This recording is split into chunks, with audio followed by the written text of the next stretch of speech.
Well, good morning, good evening, good afternoon, everybody. Welcome to Zwift Community Live broadcast of the Zwift Racing League. We are into season number 2 of the 21-22 season, or year, excuse me. Nathan Guerra here, Dave Towle next to me. Yesterday, it was some awesome racing in the Premier Division that we saw. Pretty aggressive, actually. The men are out on course for the EMEA. We'll be covering across the EMEA, the Middle East, as well as the far west, I believe it is, and then the women's central and the west. Neokyo, it's a fast race. It comes at you quickly with a lot of sprints, Dave. Yeah, all-nighter. I didn't realize that it's always night in Nyokyo. And it's worth noting, Nathan, one of the protagonists yesterday, Leonard Tugels, he made his name in this group, the EMEA, racing in the community, just a couple of seasons ago.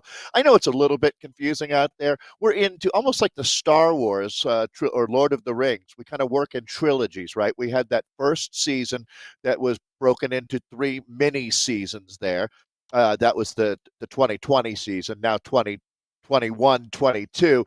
This is the second of what will be a block of 3 seasons that we're just starting. And this is a new course, first of 3 new courses, Nathan, that we've got this season. This was fantastic. It's fast, it's furious. There's a ton of bonus points. And in the community, you have to factor in that we also have the fastest through segments, FTS points out there.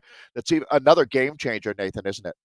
It is a game changer, the fastest through segments, because people can ramp up and try from the back of the pack to grab the fastest time through. But at the same time, those that are first across the line, they may not be grabbing those points, but they are competing for the first across that line. So a little bit different. Now, the reality of not hitting these multiple times, though, does change things up a little bit on the Neokyo course. If it were doing multiple laps out on this course, it'd be a little bit different where people would be able to go for those fastest through segments. This one, it'd be interesting how people actually attack that. Let's jump right in with the men, though. We do have some attacks jumping out there. 2.9K in, and we've got the first of the sprints on the way here right from the get-go. They're coming flying. Early attack, it looked like they're coming from HEX, and it's going to be Gen X with Towle. The new names are popping out on course here. I absolutely love when we get into the action of a new season. It's going to be Robertson, though. NZ Bro taking down Bailey, following very closely there, followed up by Navarro. So this is, and then Ali Peckover's actually out here. Interesting enough. Yeah. Pro rider here coming out of the UK. There's some big names. Caleb Carl is here after hip surgery. Stefan Kirkmeyer. Kirkmeyer is in this race. Reichert is here as well. This is serious, no joke. Skylab has showed up. BL13, who on a course just like this in that crit series pulled off one of the biggest escapes that we've ever seen. Will they bring some high knowledge here to this race tonight? There was a video that I saw just last night encapsulating that moment. There's the BL13 jersey right there on the front, that yellow jersey. What they did as a team, that was one of the coolest racing moments. I don't know off the top of your head, Nathan, do you remember the exact race? I just remember being absolutely stunned that they pulled off such a coup de grace. That's it was BL13. The final race, I think, in the Legion Crit Series. I believe it was the final race in the Legion Crit Series on a Friday. It might have been on this course, actually. It might have happened. Similar course. It was on the crit course. It was on the Neokyo crit course, which is laps at a much shorter. I think they're 4K, 5K-ish laps, something along those lines. But it was this section of course, though, that it did happen on. This actually goes up a few, a pretty serious climb comparatively. The rooftop KOM, which comes up with a lot of points a little bit later, about, let's call it 17K in. Nathan, your memory is fantastic. Good job on that. We're never going to see something like that again, or I guess never say never, as James Bond would say, but you only see that maybe once a decade. Something that amazing, that audacious to be pulled off. We're in with Robertson here, the NZ Bro team. We love this team. They definitely bring a lot of spice to the community, and they're a team that I would not be surprised in coming seasons, Nathan, if we see NZ Bro represent. Like, how about the job that Arrow did, speaking of down under, right? NZ Bro would certainly love to let Arrow, the Australians, trailblaze a path for riders coming from the APAC region. well, down under, to have a huge impact in racing at the very, very highest level in the world in the ZRL. This is a world-class field that we've got out here today as the riders are going to be coming up on another sprint, the alley sprint, Nathan. And that happens here at, I'm going to round out some numbers here because it is fast and frenetic here in Nyokyo, but let's call it right around 7.8 kilometers in. They're going to be contesting for more points. Yeah, and that comes up very quickly. And that's one of the interesting things about this course that I actually saw it mix it up a little bit yesterday. I felt like even, it did end up with pack sprints in both the men's and the women's premier division. But I felt that the reality of these sprints coming at you over and over again, it gave this little bit of a window where riders were able to kind of mess around with the pack, get off the front, and a few riders did steal points away from a pack sprint throughout the race. It didn't end up in a final breakaway situation, but it definitely had multiple breakaway situations out throughout the sprints of the course, where you can find these windows where riders are over threshold, they can't respond because of how quickly these sprints come at you. Yeah, part of the reason why Aero did so well is they were, remember that 3-rider breakaway in the men's race that had Leonard Tugels initiating it? Spencer Segenbrook, another rider that we know well from Zwift Community Live through many, many years of racing, had a huge impact. I would say, Nathan, you've seen him racing for 4 years on Zwift. I would think that was Spencer's biggest moment there, riding in that break, picking up that maximum bonification there late in the race. That had a huge impact for Canyon. Ultimately, Next was able to hold on. And Velocio, it was nice to see them up in the race, but I think they got a taste for how high a level that you see up in the Premier Division. Everyone all together now, Nathan, but brace yourself. We've got another sprint coming up in right around 1K, so expect it to get wild here. Yeah, about to go bonkers in just a second here as the riders set up for the next sprint. It does look like all of the riders here are definitely keeping it cool. One thing I did notice yesterday, and one thing that really is, and here goes actually M. Wales here from the Cryogen team. This is a rider I actually race against plenty in the just week in and week out. I see him in a ton. He tends to race at the similar times as me. Yeah, me and Wales have gone after it over and over. And this is an early attack. Reichert now is going to close it down. Patrick here now coming from Skylab, it looks like. There's Fitzpatrick coming across. Early attacks here to try and grab these. And you know what's interesting is that these seem to be threats on this course for some reason. Yeah, it is really interesting how it, I'm hoping he can hold on. They say fortune favors the brave, and I have a feeling this one is going to pay off. Nice to see Cryogen Col de la Loz picking up some points. I got to let him get across the line before I hand them out, don't I? But this is starting to look really, really good. Aggressive move here. That's how you do it. You need to use different riders at different times to make an impact here, picking up bonus points, a little bit of a charge coming now as we're getting down to the nitty-gritty few hundred meters until we get to the line. Nice, that arrow. So, Nathan, we should talk about power-ups very quickly here, as you couldn't have a better one than that right now. Yeah, great use of this arrow power up. Yep. That's going to get up to 59 kilometers per hour here, and that I think is going to easily secure him these first across the line points, catching everybody out, and those are big points to be grabbing here. Fitzpatrick just going to hold on as well, followed closely by Visick there coming out of the Netherlands. So, and that's yesterday you talked about Next Esports holding on. Well, they held on because they picked off a lot of these points throughout the race. You can't just think about the final. Also the KOM points that were out there as well. So, if you sleep on these and you're trying to just play the traditional cycling game where it's like sit in and wait till the end, your team may not make it happen. The battle royale reality of this is that you got to grab points throughout the race. If you don't contest these intermediate sprints, Nathan, you run out of runway at the end of the race. You know what I'm saying? You can't, it just doesn't happen. So that's why we see such aggressive racing. Look at all the splits in the field right now. It's an absolute Donnybrook going on out there. So, yeah, Nathan, I'll throw it back to you. It looks like they're racing in a bowl of noodles out there or an intestine. It is a crazy course. You never really get your bearings. You never really know where you are. It's like you're being kidnapped on a bicycle as you race your way through Tokyo. And right now, Nathan, these we should talk about that rooftop KOM because there are significant points there. KOM, though, yeah, I think it overcooks it a little bit when you talk about how hard that climb is. The steepest it gets is 7%. It's only there for a nanosecond. It's really not that tough of a climb. Your top sprinters will get over it, no problem. It's going to I be the pace feel on that climb, the that speed of the climb, not the cryogen. severity. Sorry. Just real quickly, just on what's happening here with these riders. I just had a feeling there for a second that Cryogen and BL13 Skylab, they sensed some weakness. They tasted a little bit of blood in the water here for a second. The Sharks came to the front. BL13 now, as well as Skylab, going directly to the front, looking to grab some more points. It looks like, as we do have another sprint point coming on through here. Griffiths, though, catching the rest of them out. I think with that arrow power, This is perhaps. it. Yep. And there we go. It is going to be Griffiths there from BL13, Cryogen as well. They were ramping it up. And now, because of how quickly this came out, look at this pack.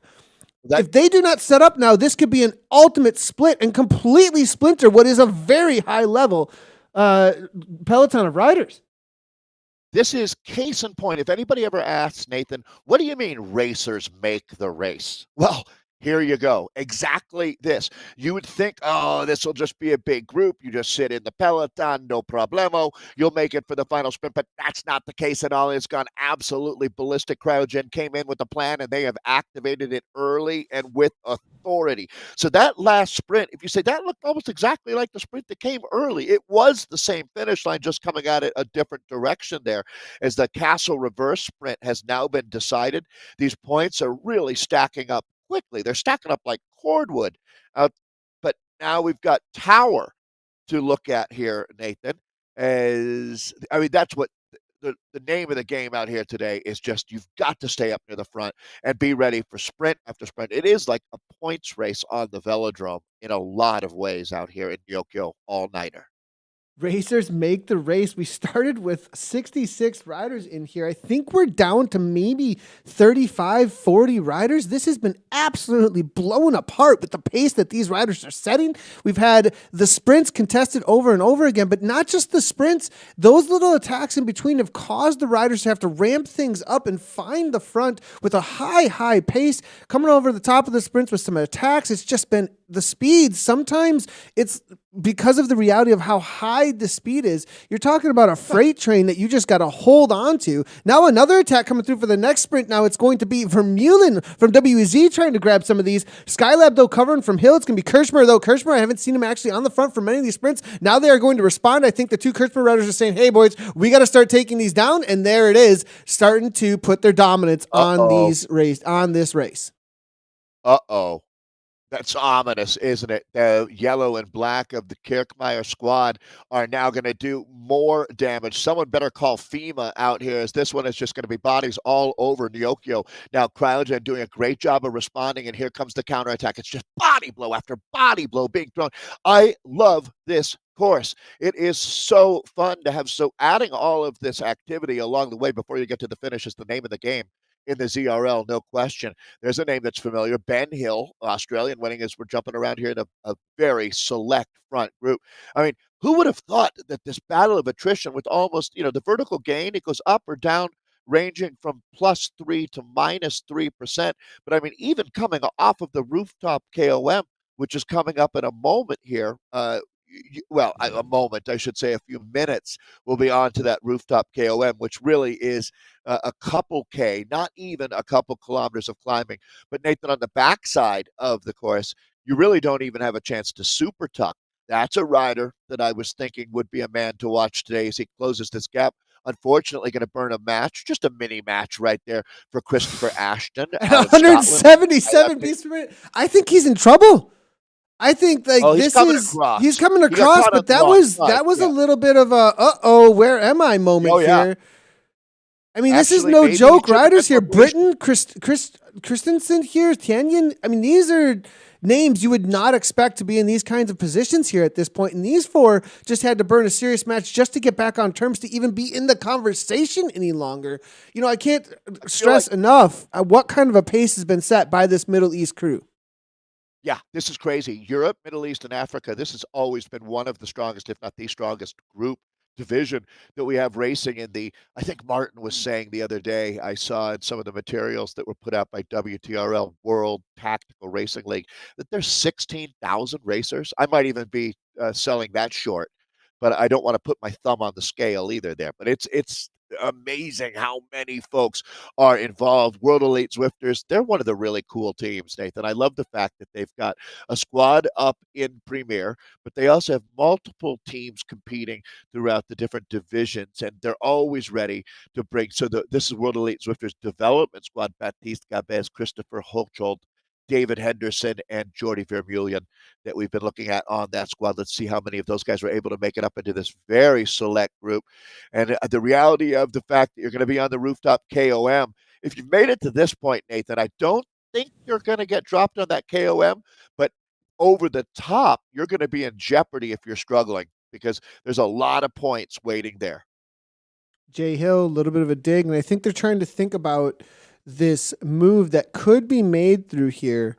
Early attack through here can catch some riders off. We did see it work a couple of times throughout the day so far on this KOM. It does wrap around a whole lot. It does look like that got closed down, and so because of that, maybe backing off a little bit. Fitzpatrick here, I don't think he's in any struggle. I think he was just trying to hold on to the pack and then lost the wheel for a moment. And this can be tough because with the new 3.0, the way that the drafting does work, I have found that middle of the pack is so much easier to deal with than the back of the pack if the riders are jostling for position a lot. If it's a calmer group, then jostling for position at the back doesn't really impact you too much. But at these kinds of speeds, just to find a wheel again can be 6 watts per kilogram at any moment throughout this pack. So when you're in the middle of the pack, you tend to be able to use that churn a little bit more, whereas fighting at the back, you can suddenly find yourself ejected. And I think that's what happened with Fitzpatrick there for just a moment. See, when you're at the back of the pack, Nathan, you have to keep making micro efforts versus sitting in the middle of the group. You don't have to. You never really lose the stream, if you will. But at the back, you can see it can get choppy at times. Like, see this right here? These 3, not ideal. And they're kind of fighting for position a little bit here. I think Ashton, though, because they're on the same team, won't be fighting Fitzpatrick if they're playing smart. That is the question if they're playing smart. Is this actually a little bit of a sprint? There are points on this one? I don't believe so. No, there are no points on this one. It's just called the railway arch, and it does obviously get used sometimes, but no points there. No points there, and they will be now continuing on for their climb.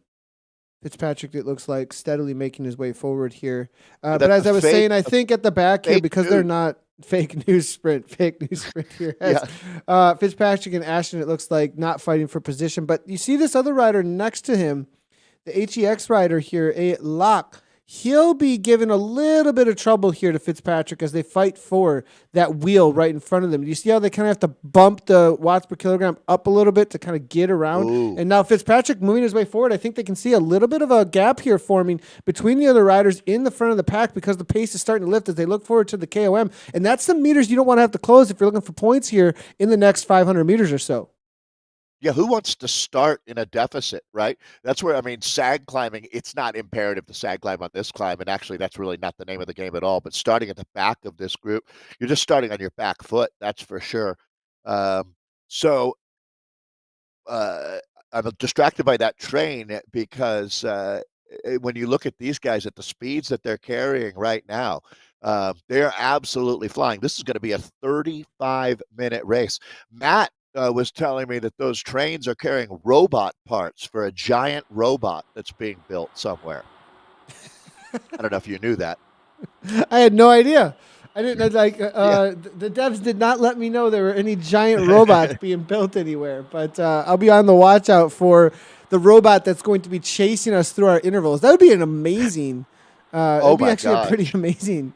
A Godzilla robot chasing you. Yeah, you definitely get your all-time fastest time. So, I'm not sure if I'm not sure if you can read Russian, but suddenly we have like the largest Russian chat and viewership. It seems like coming on in. I believe that's Russian, unless I'm incorrect. They're over on YouTube.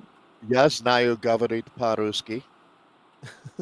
That's Vanya? I'm not sure. Believe it or not, I actually took Russian in high school, so I might be slightly I visited, and I learned the basics. The main thing is I at the time, I drink a lot of bubbly water now, as they called it, but I had to say "niet bubbles" over and over again. I remember, but I didn't know how to say bubble. Well, no, I didn't know how to say bubbles in Russian. Okay. So we do have a sprint now kicking off. It looks like Kirchmar. Yeah. No, who's going to take this one down here, Dave? What do you think here? Will it be Skylab? Off the front, Dyasov here from Skylab, and I think he's the one that they're all in. Molodets, good job is how we should be saying. Dyasov certainly sounds Russian. The Skylab rider right now has got a cryogen man coming up on him, and that's going to be Courtois.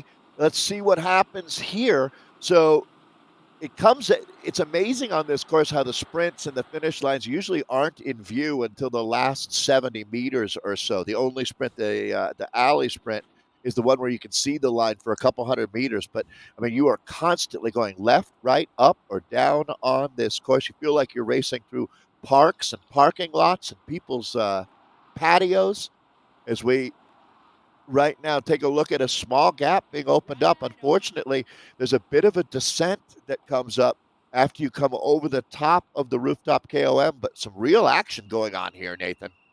They've got 2 seconds and may be able to hold on here, but the pack is coming hard charging here. Fitzpatrick is trying to say something about it. Over the top, it is going to be Courtney. No, it's going to be Dasayev. Again, Fyodor, he's got a lot of chatters coming on through here. Cryogen trying to respond, but Courtney, I'm not sure he's going to be able to make it happen. Fyodor trying to hold on. Is he going to be able to do it? I'm not sure.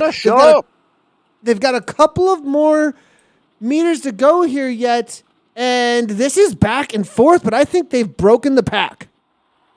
Well, all right. This is unexpected, but certainly exciting. So that's going to be the cryogen rider, Courtois, but Dyasov is certainly making his mark. The Russian Fedya Dyasov of the Skylab team now is latched onto this wheel. So we've got a 2-rider split. You can see that gap is sitting, let's call it 5 seconds right now.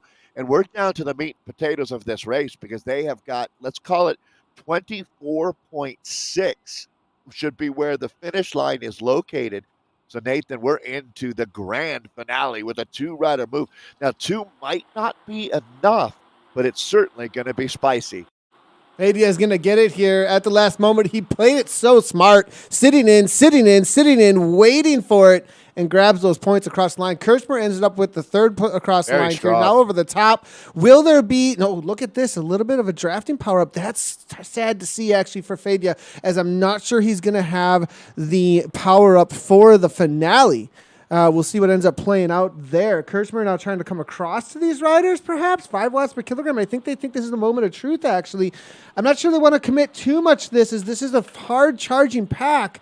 You can get some separation, and Anna was talking about this morning in APAC, and I'd have to agree. I've done this section, of course, a couple of times, and it is very easy to lose wheels through here. We'll see if it does end up splitting things at all, because, and it does look like it's happening. If you continue to kick through here, there's enough flat sections mixed in with over 3% sections where the pack can just roll through and then punch, roll through and punch, and next thing you know, you're jettisoned. It does look like there's a little separation going down. Yeah, I wonder, will they weld it back together? Not everybody is going to survive this. Carry on, my wayward son here on the front, as this is going to be really, really interesting at this point now. We've split the group in half from what we started with. Kirchmeier is all over this one. So the big points that are waiting at the finish line are what we've got left. The throttle is all the way open. Nathan, this is a real select group now. So escaping out of this group, well, normally I would have said that's impossible, but we have seen some amazing things happening in our Europe, Middle East, and Africa. This is such a strong field, and these guys now are really ready to find out who is the cream of the crop. According to Jep Towle, thanks a lot, Jep. We do get one more power-up. One more power-up will be coming on through here for us. So are you hoping for that arrow helmet? Right? That's about it. That is the only way you're going to be doing this one. Yeah, I mean, I almost think you have to have that stroke of luck to win in this group with so many monster sprinters. Ingo Reichardt is still here, correct? Christopher Ashton is here. Nathan, listen to this. Nick Robertson. Didn't Nick pick up, let's see, is Robertson still? So he's not on this list. I think he might have picked up one of our first sprints out there. if I remember correctly. 10 points. Nick Yeah, is, 10 points. He's not even on the list any longer. yeah, well, Nick sounds like an Olympic track sprinter as 85 kilos, which is, a bigger gentleman. 1,900 watts is what he can produce, which is, if you look at it, 22.4 watts per kilo. For so I mean I've never seen anyone over 20 before in Zwift power. Yeah, that sounds like a track absolutely sprinter. flying. That does sound like a track sprinter at 1900 for sure. Yeah, There's I mean, not many 85 people in the kilo world who weight, can right, yeah. produce that kind of power. But I mean, at that kind of weight, at that kind of, there's a reality of like, those track 2300, right, at the world for class 10 level, seconds, right? That's how long a 200-meter sprint is in the Olympics, or on the velodrome. It's about a 10, 12-second effort. Those are the kind of numbers that one would need to win an Olympic gold medal, or close to that, maybe even more, to tell you the truth. But it's really amazing the variety of athletes, isn't it, that we've got out here in the ZRL. Let's take a look at the points that we've got right now. As Vicek is quietly there, Nathan collected 65 points between fastest through segments. And you astutely noted that instead of all the laps and attempts at fastest through, we only have one chance at it out here. So this is an outstanding ride from Vicek there of the Kirchmeier team. Stefan himself with the third most points at 36, right behind Fedya Dyasev, who is clearly a rider that will be paying a lot more attention to, the Russian here on Skylab. This is a newer name actually for me here from the Skylab rider, and he's absolutely dominating. Then obviously, we're jumping in with Chad. He's got an entire, it seems like, stadium of people cheering him on actually over at the YouTube channel. So I see why he's trying to impress. Kirchmeier, it looks like, with a little bit of domination. Cryogen are still in the conversation. Skylab obviously there as well. Those are the three teams that we are seeing in the leaderboard so far for the points as we look at all the jerseys. Great to see each one of those teams showing up today.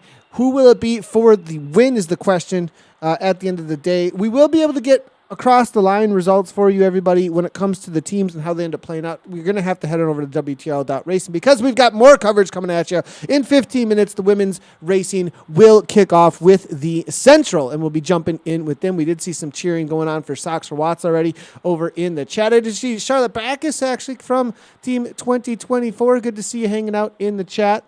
Now they are going to be setting up for the sprint, though, Dave, and this is a tricky one. We've seen a lot of mistakes made, actually. People going way too early, blowing up. The timing is so difficult on this. Remember when Luke Skywalker was trying to take out the Death Star? How challenging that was? This is somewhat similar here.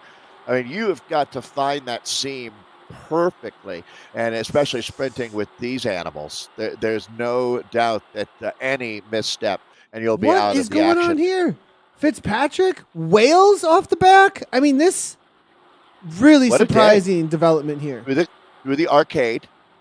This is so meta here. You actually see people Zwifting while you're Zwifting. See him right there on your left? There's a few of them there, yeah. Starting to ramp up here now. Reichert, one to be watching out for. Towle is there as well as the ramp up starting to come. Yeah, I definitely be watching out for him as well as Kirchmeier.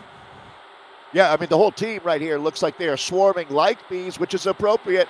And here we go. We are locked and loaded. This is not a drill. Big-time bike racing is back here in the Zwift ZRL community. Let's open up the throttle, Nathan. Getting the timing right. Well, it's launched now. Aero helmet perfectly played. Or was it too early? I don't know. Ingo Reichardt's going to be a hard man to beat, Nathan. He's got the gap. Will he be able to hold on here? 15 watts per kilogram consistently. Clayton's trying to come on through, but Reichert makes it happen. Clayton, I think, from Skylab, able to pull it off with Vicek right behind him. Ooh. That was the order that I saw, but we'll have to take a look at the results at the end and the replay. I'm going to, Reichert had such a big gap. I'm going to have to yell at him for productions. Come on, Reichert. I got to be able to catch something here. That's funny. You remembering now that they had all those points that they had collected along the way, there's no doubt in my mind that Kirchmeier will be our top team today. Ingo Reichart, 13 watt per kilogram initial, gets the gap, arrow power up. Look at all the arrows behind there. Everybody holding on to them. It does look like it was is that a Skylab rider? San Fran? No. Yeah, White Skylab had a great day, didn't they? It wasn't just Fedya Diasov. And let's take a look here. It's a little hard to tell from the shot. Yeah, Ingo had such a gap here that they never caught his slipstream. He certainly knew what he was doing. Extremely smart. He really has that great mix. So, yeah, another I believe look at Clayton Ingo. did take it down there, though, in the second place. On the second place there. Lots of yellow jerseys still involved. BO13. So yeah, they end up with third and fourth as well, it looks like. So, Kirkmeyer. Yeah, solid results all around here. Skylab, Cryogen I did not see very involved, though. Interesting enough. So I'm not sure if they're still going to be a top 3 team on the day, I think, based on their efforts earlier. Again, go to WTRL.racing, and you can see all of the results and the breakdown of how the points were scored out here. The fast and frenetic, I was going to say Tokyo Drift. It's Nyokyo that we're racing on out here. Nyokyo all-nighter. It's always night here. I think that's one of those robots, the parts that Matt was talking Where about. are these robots? You see robots they're being there? built. Oh, behind. Oh, my gosh. This is the real thing. This is actually a real thing. I'm going backwards it's a here Matt now. Stevens thing. But look at that. That is a robot hand. I feel like I'm in there's a kid's cartoon where the robot comes from. Come on, everybody help me out. I was thinking of Transformers. But no, I watch it all the time with my kids, and I can't even think of it now. Where the robot comes from space, ends up being his best friend. Everybody thinks he's dangerous. I'm out. I don't know. I can't remember the name of it. Come on. There's the robot, Reichart, taking it down. I'm waiting for the results to populate here, everybody. Ingo the Robot Reichart. That's not a bad nickname. He's really, really reliable. That's for sure. It's an ominous-looking hand. As you see, a great day of racing. EMEA, that's Europe, Middle East, and Africa. This has always been such a strong region of racing. And don't go anywhere, as we'll be back with our women's race coming up. As we're back, it's the 2021-22 Season 2, Race 1, and it's the Nyokyo All-Nighter. That's a great course.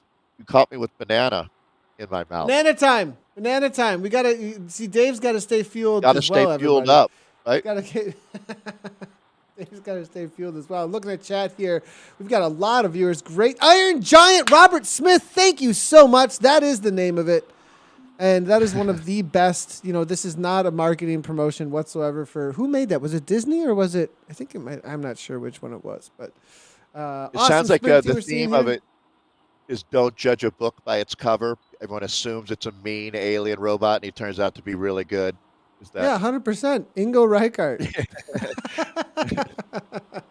Daniel Otero, thanks a lot for jumping in here. Greg Mercer, that was a slingshot for sure.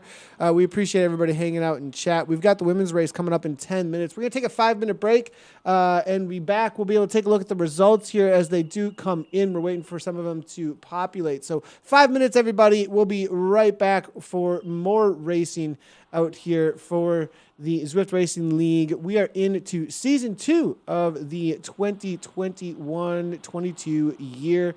We'll see you in 5 as the ladies get out on course. If I can change the scenes, Nathan.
Well, and we're back, and what better music to be playing but the rave music? Well, it's probably whoever has the rights to that music is probably like, that's not the rave music. Whoever made that, but that's the rave music around here.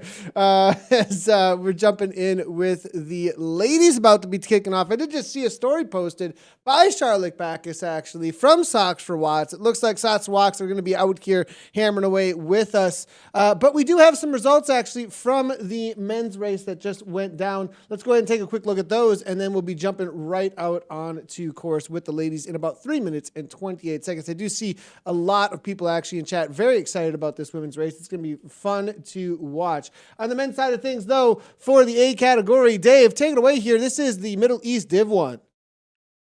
Yeah, Ingo ends up delivering a sweet win to start the season for Kirkmeyer E-Racing Team men. You can see that 4.8 watts per kilo was what it took, and how quickly they got that one done and dusted. 30 minutes and 56 seconds of racing.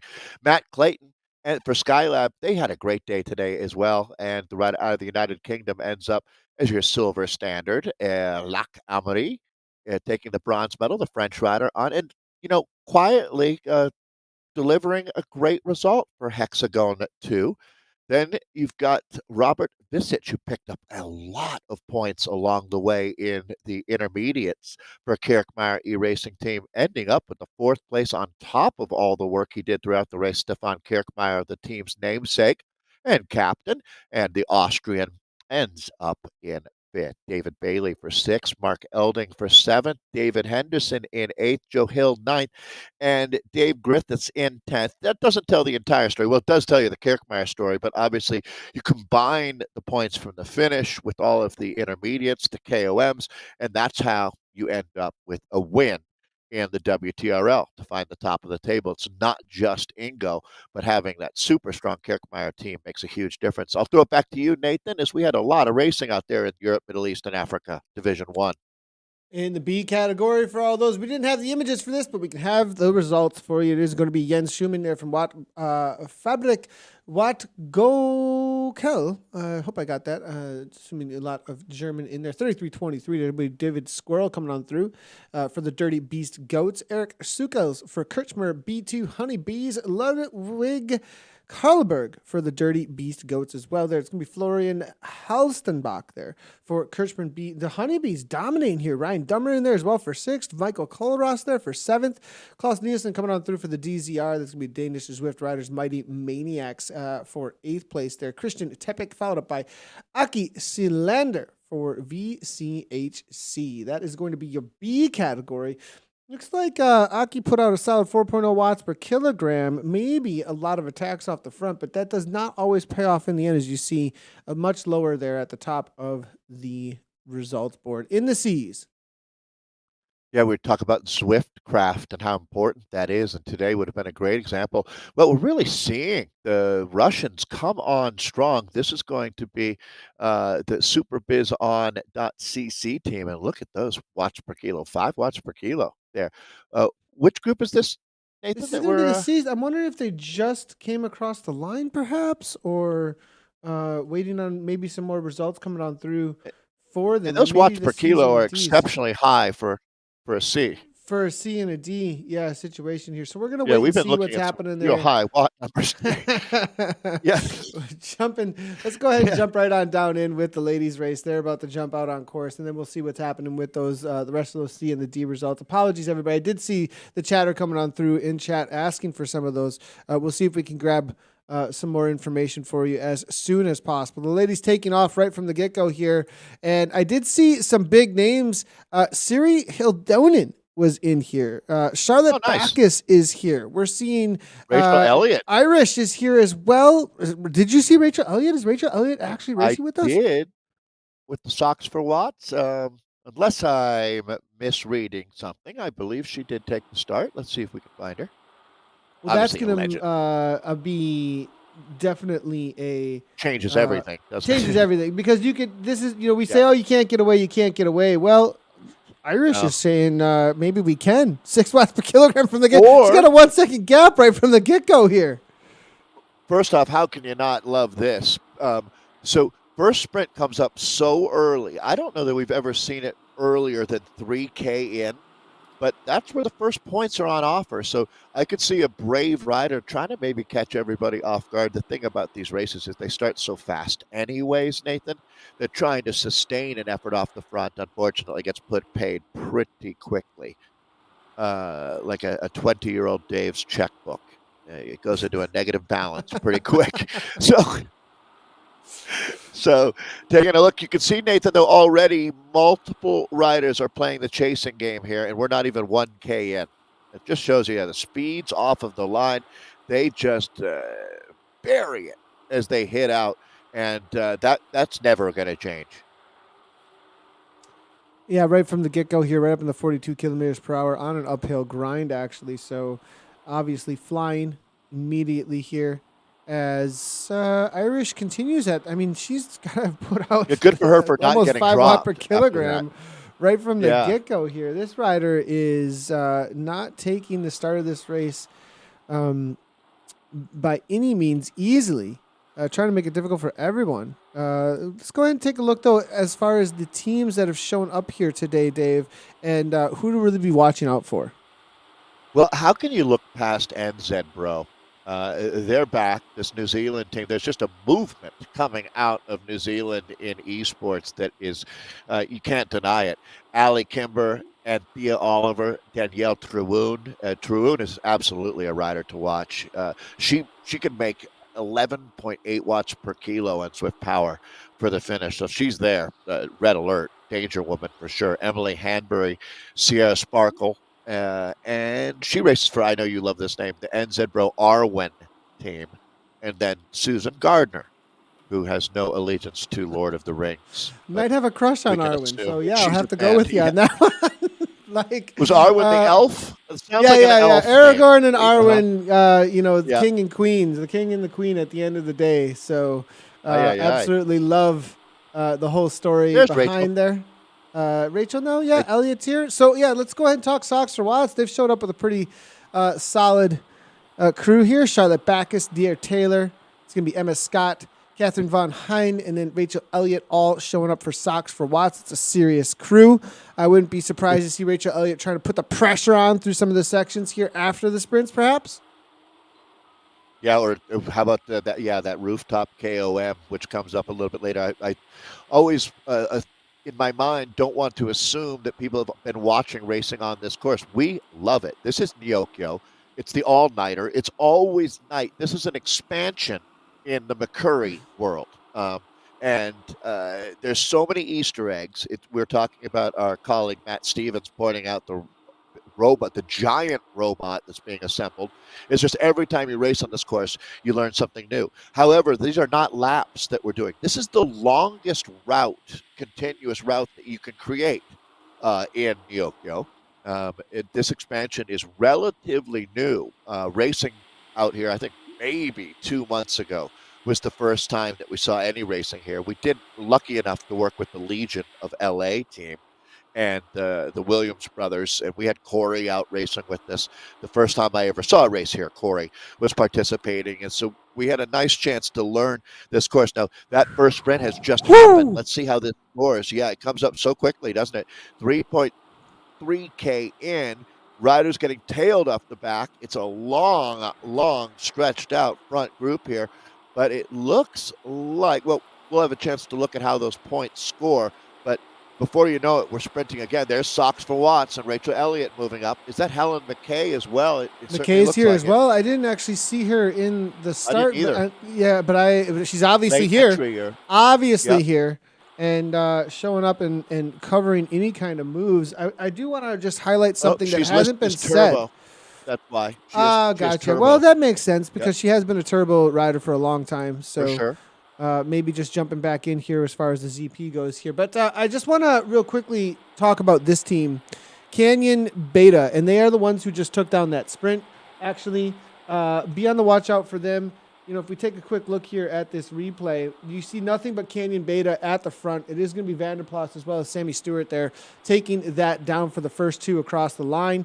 Sox Watts as well as NZ Bro there filling in a little bit. But we're talking Agata Fliss, Amber Lecomte, and Gela Ukena. It's going to be Kimberly Reedman, Mike Vanderplas, Noose Greenway, Sammy Stewart, and Siri Hildonen, probably the captain of that team, I would assume, being around for the longest time as a part of one of the original Canyon Esports top, their premier team, actually. So this is going to be a crew I think to watch out for. We did see Canyon putting some stuff out on socials to hype this team up, and they've shown up, I think, to take down this specific Women's Central EMEA. They are focused. Yeah, it's a really cool team. Sammy Stewart is a real talented rider out of the United Kingdom, as is Noosh. Now, this is the future of esports, no doubt. If you want to have it, it's very cool to see the Canyon SRAM team was just added into the ZRL, and you get to see Out, for one, the winner of the Zwift Academy, getting to race in the ZRL, and they got a feel for what big-time racing in esports is all about. Agata Lis, also a rider to watch. She's actually one of the most dangerous sprinters, Nathan, that we've got here, the Polish rider on the Canyon Beta team. So, as a matter of fact, she's absolutely going to be part of the final conversation. I think that Hanna Johansson also might be a rider to watch, to tell you the truth, on Coalition. Coalition has also put together just it's interesting when you look at it, but a franchise, I would say, of teams, and they've got so much ambition in this sport, and it's really, really exciting to watch what Coalition is doing. And Hanna Johansson is another monster that they've got on their roster. So, Micah van der Plas, Nathan, 12.7 watts per kilo is what she's listed as her sprinting prowess. So, that's. I mean, I don't want to go up against that. So I mean, that's pretty high level. I'm considered a sprinter by many, and she's beyond sprinter. Oh my goodness, that's insane. We got some heavy hitters, and so what I love though, Nathan, and I think you'd agree with this, all of those ladies are going to get a taste of what Rachel Elliott and Helen McKay can serve up, right? Now, I don't think that those two want to sprint head-to-head with those ladies, so what does that tell you? That it's going to be an unbelievable trip up and over the rooftop KOM. In my mind. 100%. I mean, what do you think, Nathan? Actually, you might be right about that. Socks for Watts.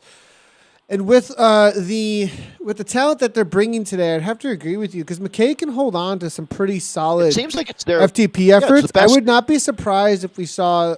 Here's another thing: Emma Scott and Dare Taylor. I am not super familiar with these riders either. Like, this is kind of a Irish, revamp of the Socks for Watts. Catherine Van Haan as well. These are riders that, when it comes to the Socks for Watts traditional OG team, I think that they've kind of been added on to develop something around this EMEA, and so. It's like, but what I do know about McKay and Elliott is that they can go off the front. Elliott can hammer that climb. McKay sit in, come over the top, maybe even, and maybe set something up for a couple of some late attacks. I would not be surprised amongst the women's crew if they tried to pull something off, but the depth of field, though, amongst the ladies has only increased in the years here. And that's one of the things I want to highlight is when you start seeing depths of field like this, you know that there's a growth in the racing community, specifically for women. And I love to see how many teams are showing up here, and you don't know who's going to win because it isn't just one standout team. That means women's racing is blowing up on Zwift.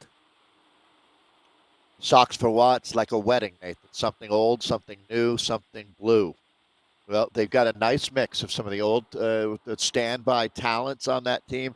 They're really well known for the team time trial efforts that they've done through the years in Thursdays, WTRL team time trials. But this is going to be, again, we were talking about the Beta Canyon team. Sammy Stewart clearly going to be a breakthrough rider coming out of this community division. The points have been no surprise to see Van der Plas there and Stewart picking up top points so far, but we've got a sprint coming up right away here. This is going to be the alley sprint. They get a good look at the finish line here. As a matter of fact, this is the one sprint that you can actually gauge your effort based on where that arch is as they drop into the alley now. But another sprint coming up, so this is going to go ballistic, and now begin the hostilities as Irish playing that the arrow power up. Let's see if it's able to get her enough of a gap to hold on and pick up the points. A little bit early here, but did she catch them off guard? 58, 57 kilometers per hour. Will she hold on? I'm not sure it's going to happen. Helen McKay coming over the top. As I said, she's got a good kick on her, and there it is. 8.5 watts per kilogram. Holds on. Fleece from Canyon Beta comes through for second, it looks like. But Helen showing why she's such an asset. And, this is coming over from Turbo, old school Turbo rider. Definitely was their forte. Turbo always had this kind of like, we're in it for the sprints, old school, and that's definitely what she's bringing here today. Yeah, that was experience, wasn't it? That last one there. I mean, obviously you have to be strong enough to be there, but she knew exactly what she was doing and clearly gauged her effort perfectly. Fleece, who ultimately was going faster, if that finish line was another 30, 40 meters down the line, she would have picked up the top points, but just doesn't quite nail that one, although certainly a good sign for the Polish rider. So let's go back to this front group. They're going to continue to whittle this down here. You see a lot of Z-Sun here, but that is not a normal shape for the Peloton. That is a race that is full gas right now. As a matter of fact, multiple splits happening. Although it looks like a Las Vegas divorce court out here right now. Just split after split after split as this is turning into a Donnybrook here. They've got Castle Reverse coming up. So they're going to be sprinting across the same line, just going the other direction now as they come through in less than 1K. We talked a lot about these sprints putting people out the back because of the speeds that come over the top of them. In Vanderplas, there's definitely somebody. Though. This is someone you want to get rid of. It is definitely someone that you want to say goodbye to. This is over for her.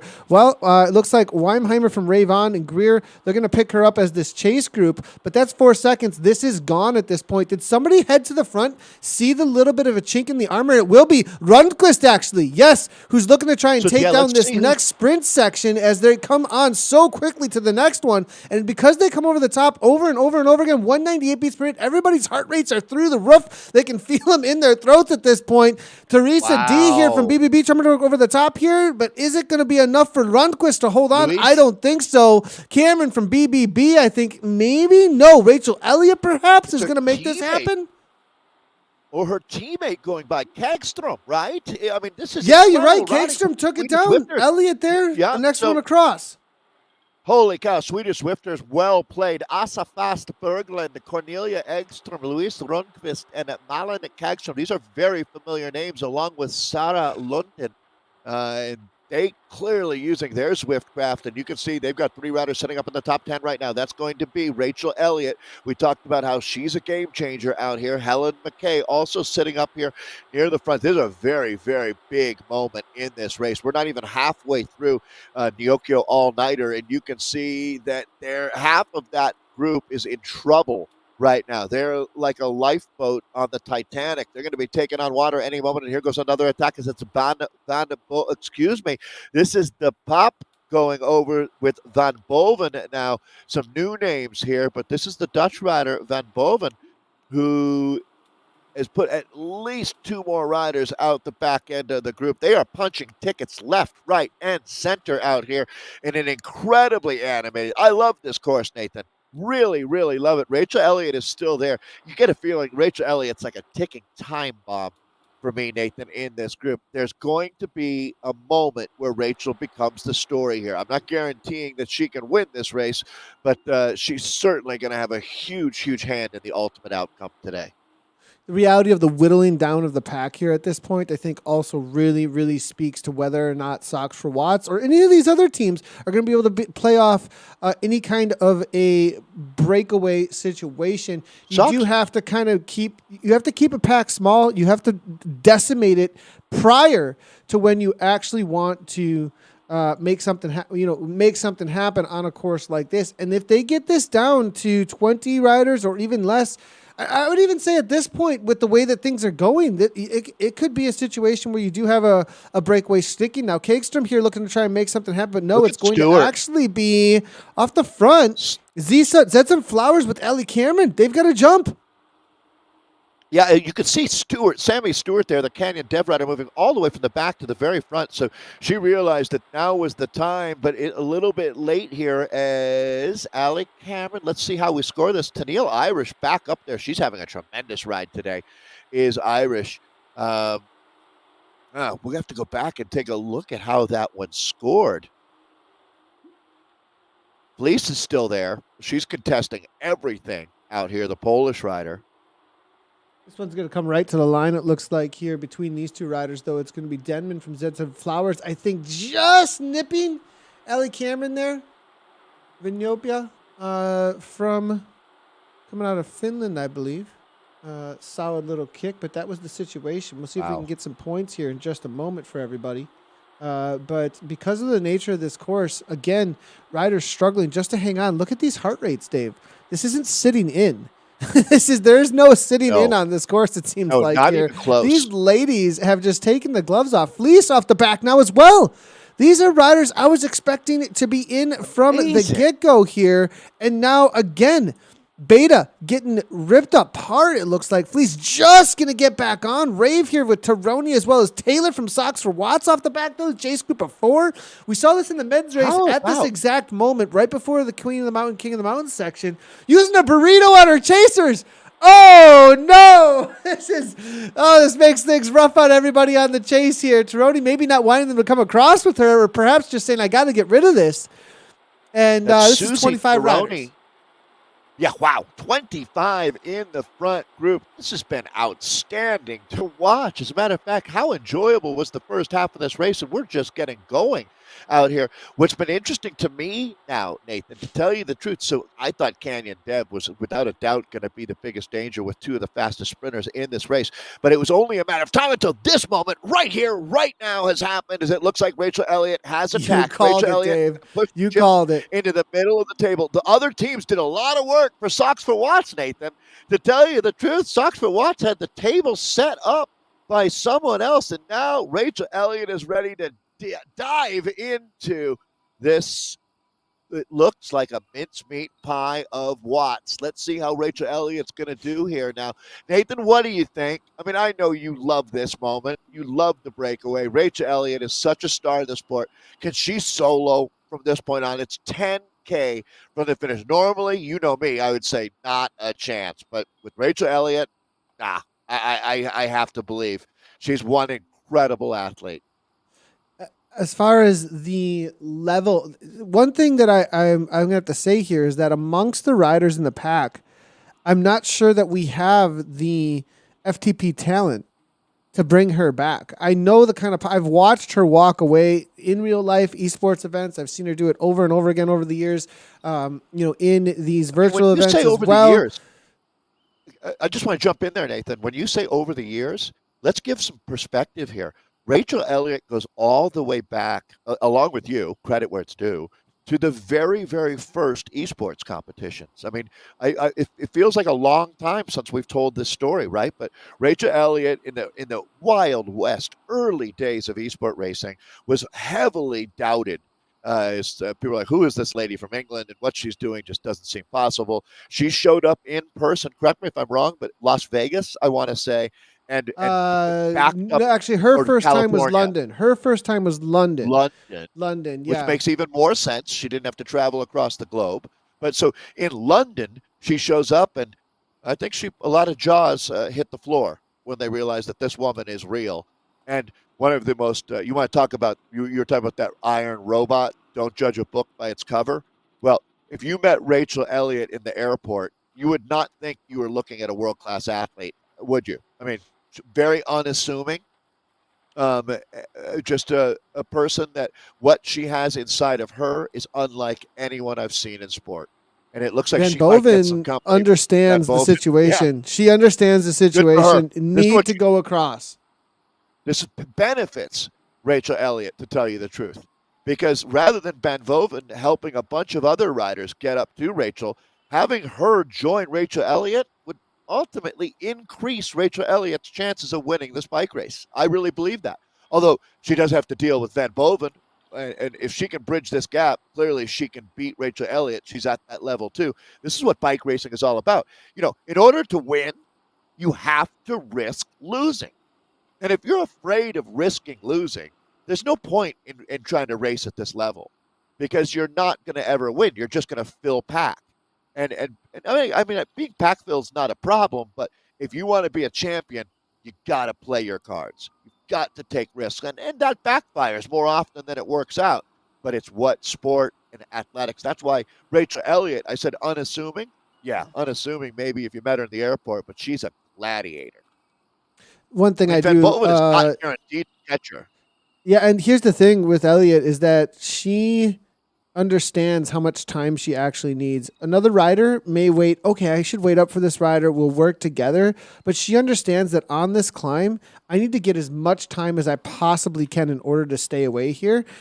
This may be the only time we see a breakaway work on this course with the kind of level that this Elliott is bringing here. Van Boven needs to get across because Elliott is not going to wait up for her. She is most definitely going to just continue on and get as much time as she possibly can. She is going to need, and I think Chad is right here, she is going to need about 20 seconds, I think, maybe more over the top here in order to hold on.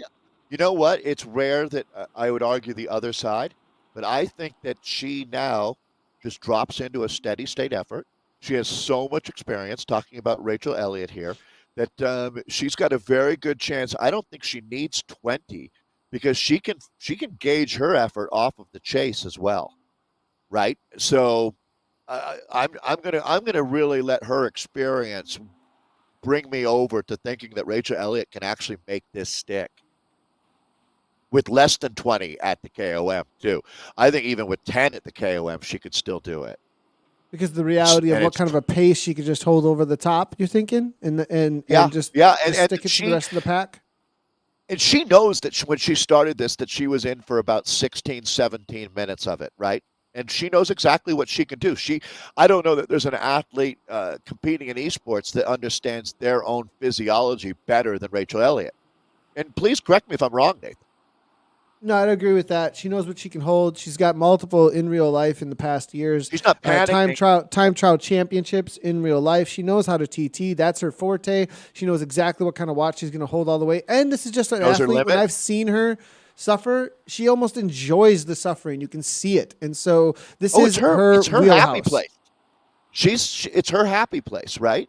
And yeah, it's really, really. Molly Van Houweling is similar to Rachel Elliott in that, just the unbelievable ability to suffer. This is a heck of a ride from Van Boven that we're looking at now, remembering that she's basically in her own separate world of pain out here, chasing Rachel Elliott, but with a nice gap back. She's really kind of halfway there, halfway not right now. As you can see, what remains of the Peloton still snaking their way up over the top of the rooftop here. Rachel Elliott in command. 7 seconds. This is what it's kind of fluctuating between this, 5 to 7, 5 to 7. So Van Boven not giving up the ghost here, which I like to see. And she seems fully committed as well. So this could go 1-2 actually for Sox Watts, and then second place actually to Van Boven here out of the Netherlands. Yeah, I mean, she's really basically doing the same exact thing as Rachel Elliott, but just with Rachel Elliott up the road now. If she can hold off this Peloton, it speaks to an exceptional athlete, talking about Van Boven out here. And obviously you've heard us go on about Rachel Elliott. Willan Van Boven is the Dutch rider, 56 kilograms, not a sprinter per se. She hovers just under 8 watts per kilo when she lights it up. So she's also in her wheelhouse, lack of a better term, out here right now. So she's a rider similar in profile, not a great sprinter, but just a massive engine as we go back to the front or at the front right now, the vanguard of racing. You want to talk about an OG champion who's really never lost a step. And I mean, we haven't even touched on Rachel Elliott's backstory, Nathan, about correct me if I'm wrong again, but Rachel Elliott is legally blind, isn't she? Yes, at this point, yep. She is. Right. And so perfect. That's not even like, normally with a person, right, you'd be like, that's the first thing that you'd mention. With Rachel Elliott, that comes up about 20th. I mean, it's like, it's not what defines her, right? I want to speak a little bit to the story being told on the points right now. Helen McKay showing up for Sox Watts, taking down tons of points, putting them at the top of the leaderboard right now. Elliott, though, off the front right now, not in the conversation at all for any of the sprints. Obviously, though, this KOM is going to change all of that. This Queen of the Mountain right now, she's going to take down a massive amount of points right here. Van Boven's going to take down some points as well. But if she can stay away and hold off for the win on the race, she will be the top points at the end of the day, with Helen McKay, Sox Watts perfectly playing this out with two of their riders. The only other team that's really in the conversation then that we can talk about is going to be the Canyon team. Actually, I think with their beta team with 25 and 24 there challenging. True One's there from Ed Zeb Bro, but we don't see many riders there down the list from Ed Zeb Bro. We do see Zetson there with Denman as well, but as well as Haley, there were 20 points. So they're in the conversation. It's actually really close when you look at the 17 only up to, there's only a 10 11 point spread between 10th and 2nd, though. McKay, though, really walking away with a lot of points when it comes to that top spot. Yeah. And this is a master class here. But if you don't want to sprint, Nathan, well, get yourself trained up and be as fit and courageous as Rachel Elliott, and you can do exactly what she's doing, which is riding her Tron bike away from a very strong field. I mean, we watched selection after selection out there, Nathan, and Rachel Elliott was still, actually, she really let the other teams play into her hand as they made the pace so hard that many of the top sprinters were dropped before Rachel Elliott even made her move. This is what remains of the chasing peloton right now. Tennille Irish, the Ravon rider, has had a breakthrough ride today. She definitely is a rider for the future. Yeah, and Ravon, they're awesome, amazing team. In the community side of things, they are always very boisterous. They're always out there having a ton of fun. They're leading these rave cons actually on Sunday. I'll be a part of that this Sunday. Actually, you can jump in with us. They did it with Cy Bradley for this course specifically as a course recon. So rave cons every Sunday. Make sure you're checking those out. Go check out Team Rave actually over on the socials. They're putting things out everywhere about it. We're gonna have a ton of fun. We'll be in Discord hanging out. But Team Rave also putting their name on the map here with Irish is it's going to be, who's all here? It's going to be Katja Weinmeier, Miriam Whitehurst. Weedy is out here as well as Susie Taroni. Tennille Irish that we were talking about plenty as well. That is going to be the team showing up today for Rave. And I think it's only going to be Irish that's made this front group, though, at this point. Yeah, it's a small group, isn't it? I mean, it wasn't like we started with a small field. I was expecting to see 3 Swedes in the group. Not many teams have 3 at this point. Wow, look at how quickly Van Boven was caught. That was fast on that downhill. Well, only 12 seconds at this point. Well, she's only got 4K to go.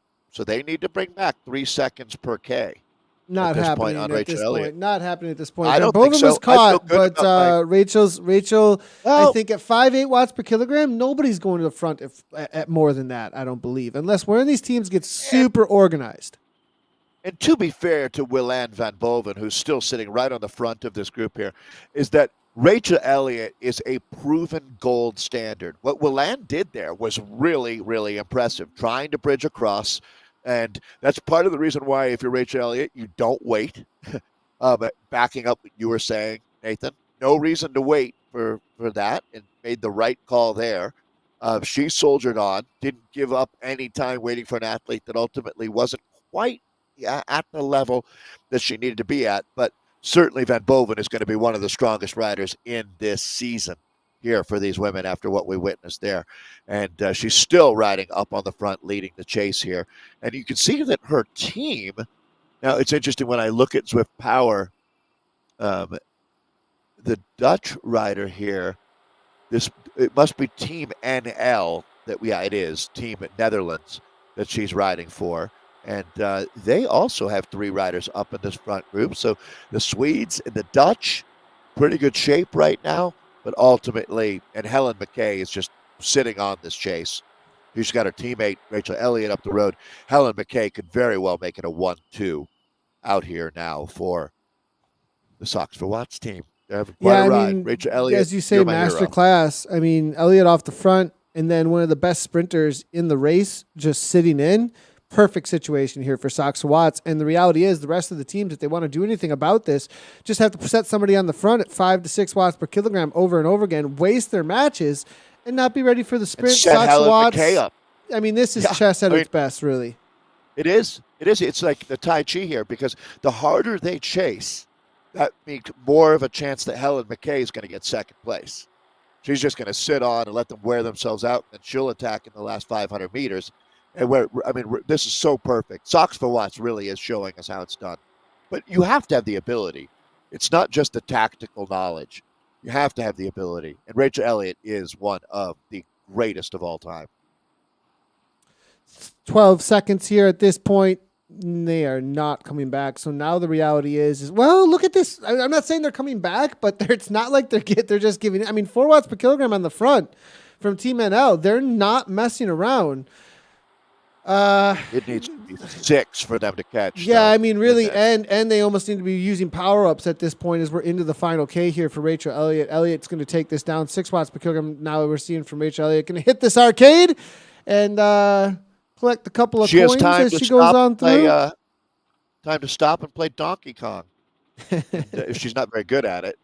If she gets to level 14, she won't. But this is a nice ride from Rachel Elliott, and certainly put exclamation point on this win. A solo attack on a course that, I mean, I can't remember hearing anyone say that this wasn't going to be a sprinter's delight out here. Rachel Elliott, anything but a sprinter, just an unbelievably talented super athlete. Yeah, I mean, this is going to go down in the history books. Another notch in the belt here for Elliott, taking it down 13 seconds back to the pack. It's going to be a field sprint for second at this point as Rachel Elliott does what she does. Monsters the climb, builds a gap, breaks away, and demolishes this EMEA Central for the women.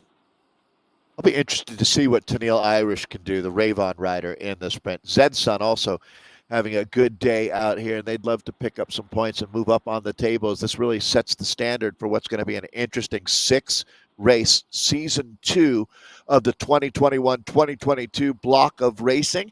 And this one is turned into, it's going to be absolutely awesome when you look at the talent that we've got. And that's a done deal. So Rachel Elliott wins. Right behind her, the sprint begins. Vinopa. Wow. This rider who is Vinopa? That was somebody that wasn't even a part of my conversation here. Shows up the finish rider. I saw Tepi actually in the chat saying, Laura, Finland. Yeah. And watch out. I mean, if Tepi mentions somebody's name, you wanna put a little mark there. And sure enough, opens things up. We didn't get to see the way that the pack was kind of jostling for position there at the end, but the timing looked absolutely perfect there for the finish rider. Yeah, picking up a silver medal, but more importantly, winning the bunch kick there. Finland, small but mighty nation, no doubt about it. Teppo Lorio is the Pied Piper of Finnish esports racing. More and more folks getting into it. That's really fun to see. What a great finish today.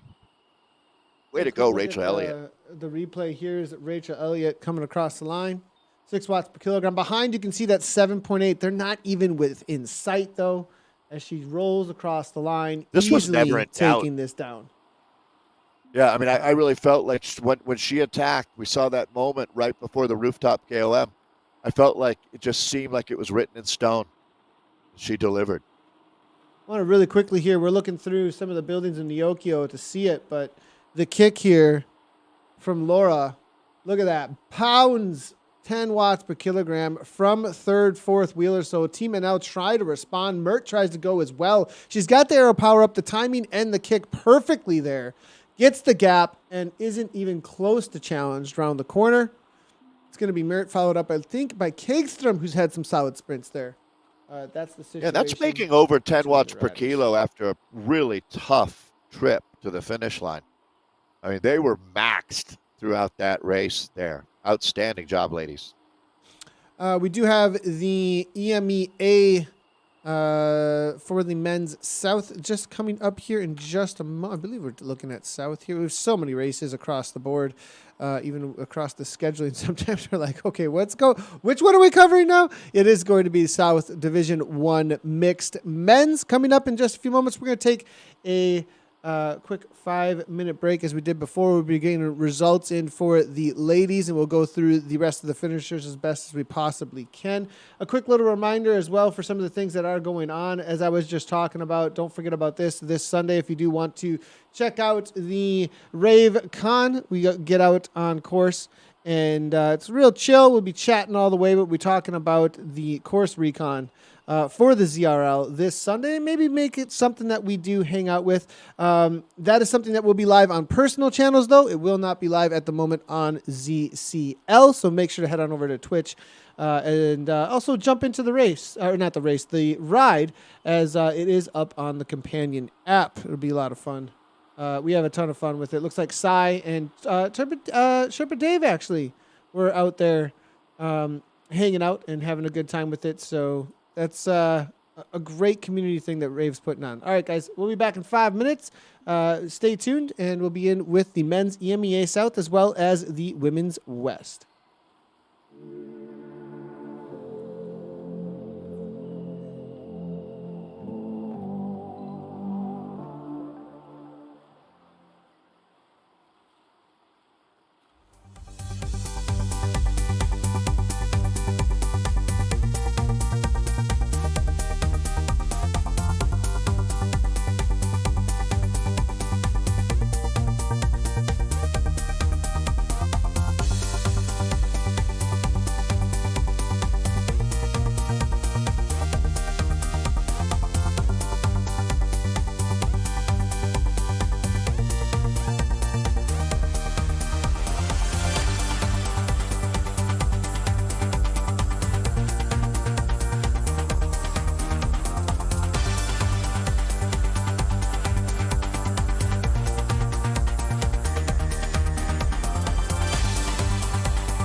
And we are back with more Zwift racing, everybody, in for the men's EMEA South. They are in the pens, 2 minutes and 50 seconds to the start of their racing. But we got some results, and it was, there was a little bit of prediction with what was going to happen here, Dave, and wasn't sure. But the moment that Rachel went from bottom to top, not even at the start of the official Queen of the Mountain, but bottom to top, takes down the Queen of the Mountain, takes down the points. I would be really surprised if Sox Watts didn't win on the team competition because of those moves by both her and Helen McKay. Yeah, fastest through segment. What an impressive ride from Rachel Elliott. A command performance. Was it enough as we got to look at the team points? That's what makes ZRL so interesting is it's not just about who wins the race. There's a lot of points there, but so many other points along the way. So let's take a look first at our Division 1A women's top 10. We saw Rachel Elliott solo to the win, holding on to a 10-second advantage after a very impressive sprint from the Gen Z e-racing ladies rider out of Finland, Laura Van Oppa. It's going to be Marike Merit from Belgium. Another. So Gen Z, you wonder, Nathan, when you see that they've got second and third place points. That's a lot of points there, 40 and 35 compared to the 50 points awarded for the win. We'll see as Malin Kagström comes through for fourth for the Swedish Swifters. They end up with Helen McKay, same team, Sox for Watts, WTF, as Rachel Elliott, with Cornelia Eggström taking sixth for Swedish Swifters. Deborah Halley, there's a new name. The Australian in seventh, Melissa Denman in eighth. They're both running for Zed Sunrays. So that's nice for them as well. Seventh and eighth, as you can see from UK, Melissa Denman there in eighth. Also from the UK are ninth and 10th place riders, Ali Cameron for BBB Racing. She's ninth. And then Sammy Stewart had a great ride today. Canyon Esports Beta team ends up in 10th. So look at the difference. I want to just there. shout out the BBB 4.9. team. There's a team that I, throughout the entirety of the race, was like, yeah, BBB's here, BB is here. And Teresa Daviett was a big part of the conversation throughout, as well as Ali Cameron. It was great to see them. They had tons of chat pre-race, as well as a lot of encouragement to all the other ladies out there. BBB, always great to see them out there. So big shout out to them, as they're one of the newer teams in this last year that have jumped into this esports scene. On the B category, though, Ashley Green takes it down for the Betty Squad. Great to see Betty Squad out there. Line here at Madsen there for Sox Watts. In for second there, it's going to be Melanie Bennett, followed up by Sonia Barth. Annette Rasmussen, Linda Sarmiento. It's going to be Christina Creamer. It's going to be Sandra Finder. And then Victoria Spratt. Natalie Marino in for 10th place. That's the situation here for the B category amongst the ladies. We'll see if we got any C category here coming on through. I believe no go on these results for those. That might be just on me not understanding what's happening here with the results that we're going to be holding for these categories out here. So the men are jumping out on course, Dave. And, we said that it was fast and furious for the last race. When it came to the EMEA for the Middle East and Africa, when it came to the Middle East. But, I have a feeling this division as well is going to be one of the fastest. As we get later into the day, this 1 p.m. Central / 7 p.m. UK time slot, for some reason, just brings all of the hungriest wolves out, it feels like. David, I got you on mute, just as a heads up. I think I got you on mute. Sorry there. This is the moment, I think, around the world that if you wanted to have a world championships, it seems like it's most accessible to the entire globe. And you're exactly right, Nathan. We end up with an incredibly strong field. So let's set the table very quickly. We have an unbelievable number of sprints. As a matter of fact, by the time I'm done here speaking, we'll be already entering the first sprint. It's the Castle sprint forward at 3K in, the alley sprint at 7.8. Then we'll hit Castle reverse, the same sprint as the first one, just coming back at it the other direction on this serpentine course that we're racing on the Nyokyo all-nighter. So it's always night. It's always fast out here on this course. The longest continuous loop that you can put together out in Nyokyo. So certainly the feature here is the rooftop KOM. We watched Rachel Elliott use that to her advantage.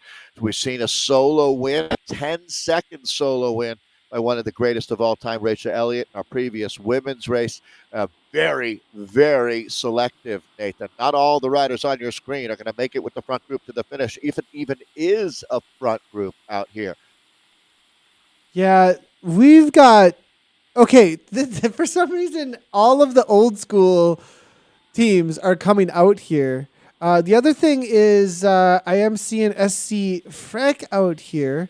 The Hungry Wolf, the Wolf Pack themselves, actually from Team SCR. They actually asked me to put a little video together for them, and it's great to see the Wolves out here from Team SZ. But I did just spot a name, and I'll see if I can find him here in the list, because I think I just saw none other than Mr. Kim Little in and amongst this crew. So, yeah, and there he is.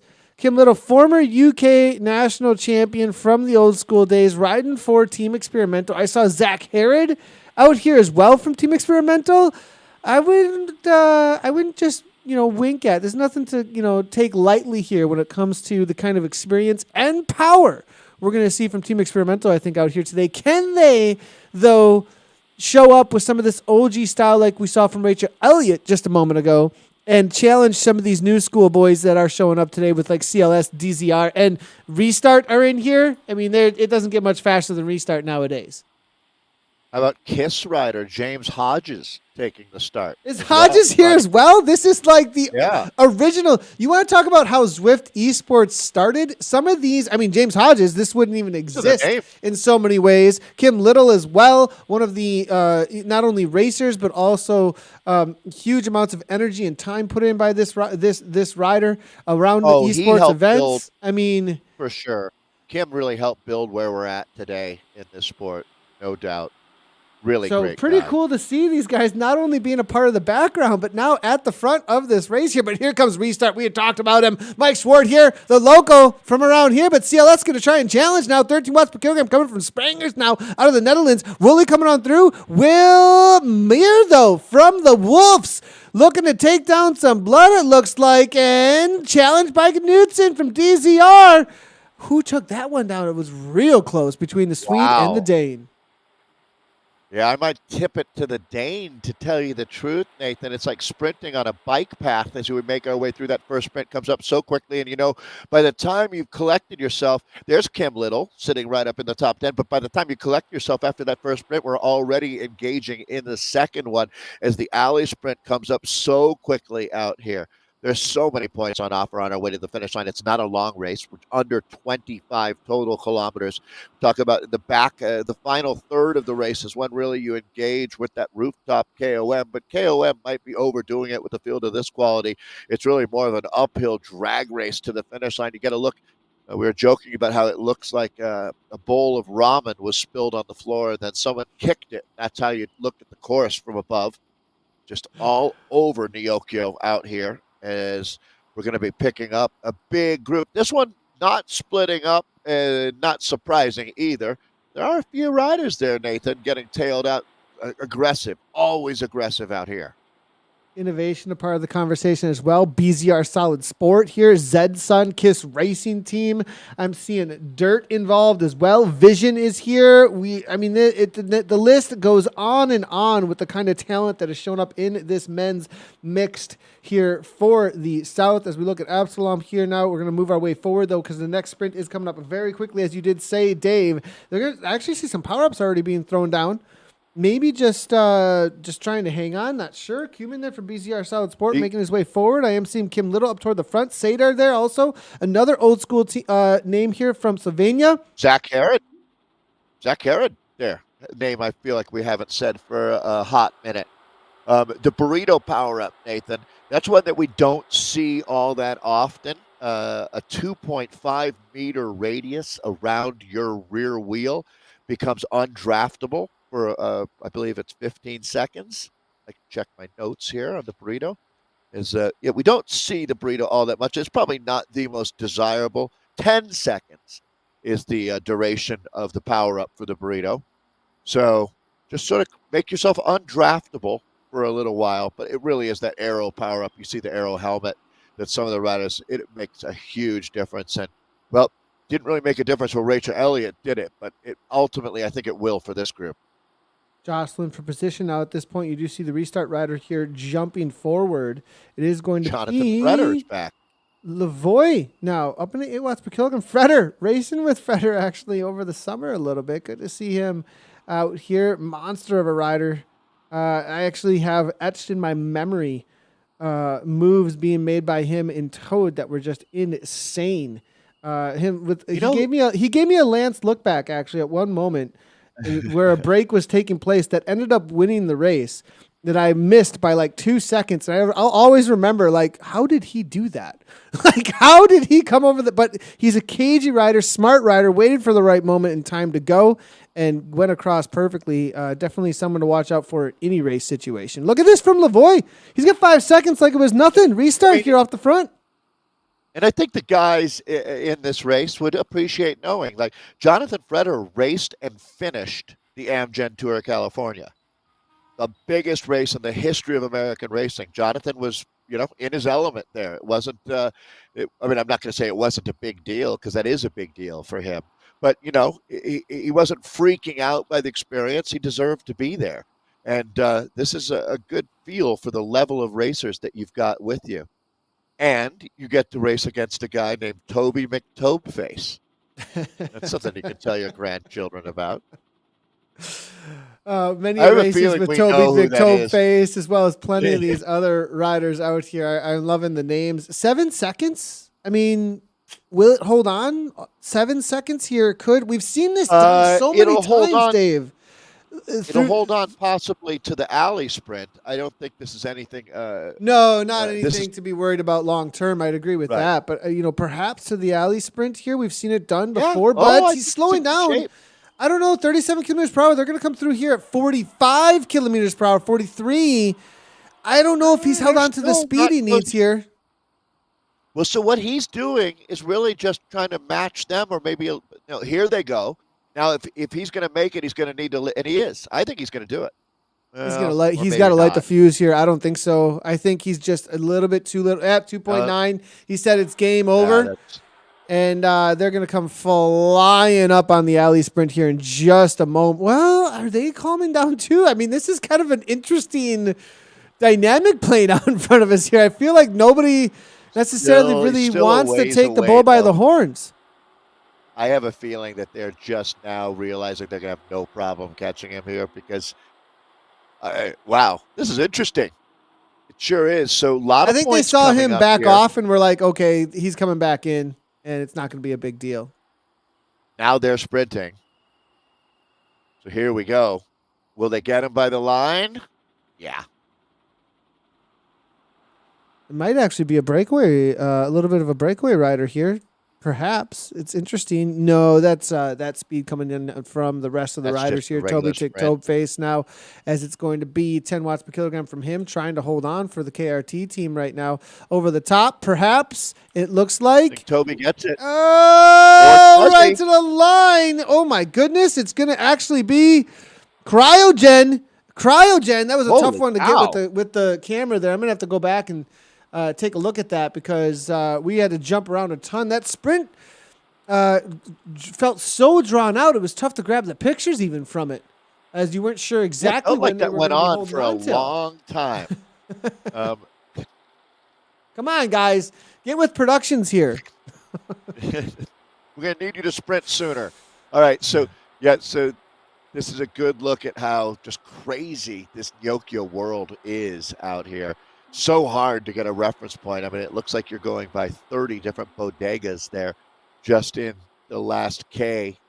So we did see it at the last, before we even swapped the camera there for a second, we did see Stag, the junior rider there, just take it down. And then it does look like the dirt rider there, not Stag, it was the Stag was second there, followed up by the Guerra, I believe, from the Wolves. Team CLS, they were still involved in the conversation, I think, for 4th and 5th, actually. So that was the how things ended up playing out between them in the alley sprint. Go back to the action at the front now. We've seen these sprints do damage, Nathan. There's no doubt that that's really what makes this race so interesting is that even for the top sprinters, it's no mean feat just to stay up in this group. Interesting how BZR Solid Sport here are trying to make things difficult at the front still. Maybe just fighting for position, as we do see the next sprint coming up here pretty quickly. Serpentine on through. Cartilage here now from Innovation, making his way to the front. It's going to be Berglund now from SD Freck. And then Cartilage also from Innovation. Here comes some more Sadar. Old school KRT rider taking it down, though. KRT really making a stamp on this. Team Experimental have not been very involved. Looks like the OGs are only going to be KRT. They're going to be able to make something happen so far, as they've taken down plenty of points. Vision now rolling on through, as you do see, as well as Plot there from Team Experimental. But SC Freck, Team CLS, KRT, and Cryogen are the main ones I would say that have been a part of this conversation, with Restart being very involved in making things difficult, but maybe not very involved in actually grabbing points with all the efforts they've put in. Yeah, it's interesting how, it's a fine line for making the race hard, but not putting yourself on the back foot out here. Restart, a really experienced team, no doubt. You always expect big things from them. KBH Kevin Bouchard Hall races for Restart as well.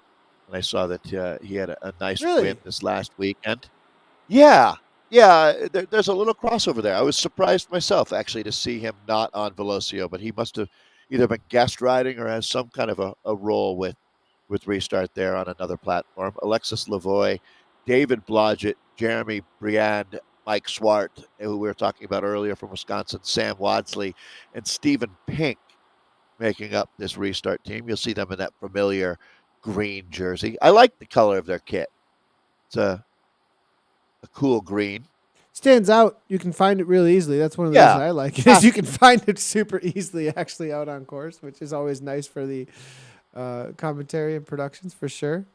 I'm going to see if we can find some preems here for this men's South race as soon as we possibly can. And it does big efforts. What is happening? Yeah, look at all the orange numbers popping, right? Go here. Yeah. Another sprint being opened up, as it is going to be Sloan's now. Again, Innovation have been Tower really toward the front. Yep, Tower sprint is engaged. It looks like it's going to be Innovation, with Dirt taking down the third place there.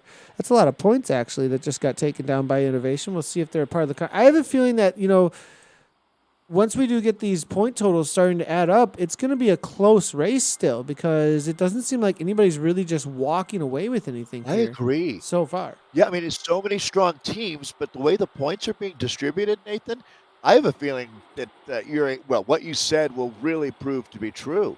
Is I don't think we're going to have any one team heads and tails above the others here. We got ourselves a real battle royale.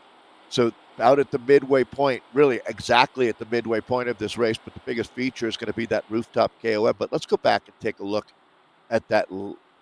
This is going to be the women just getting going. Sorry, Dave, I didn't give you any kind of warning. Sorry there. Yeah, no, you're all good. I would have expected a replay 100% as well. So moving our way forward, this is the kind of start. Lou Bates in here. We're seeing WLC with some of their riders as well.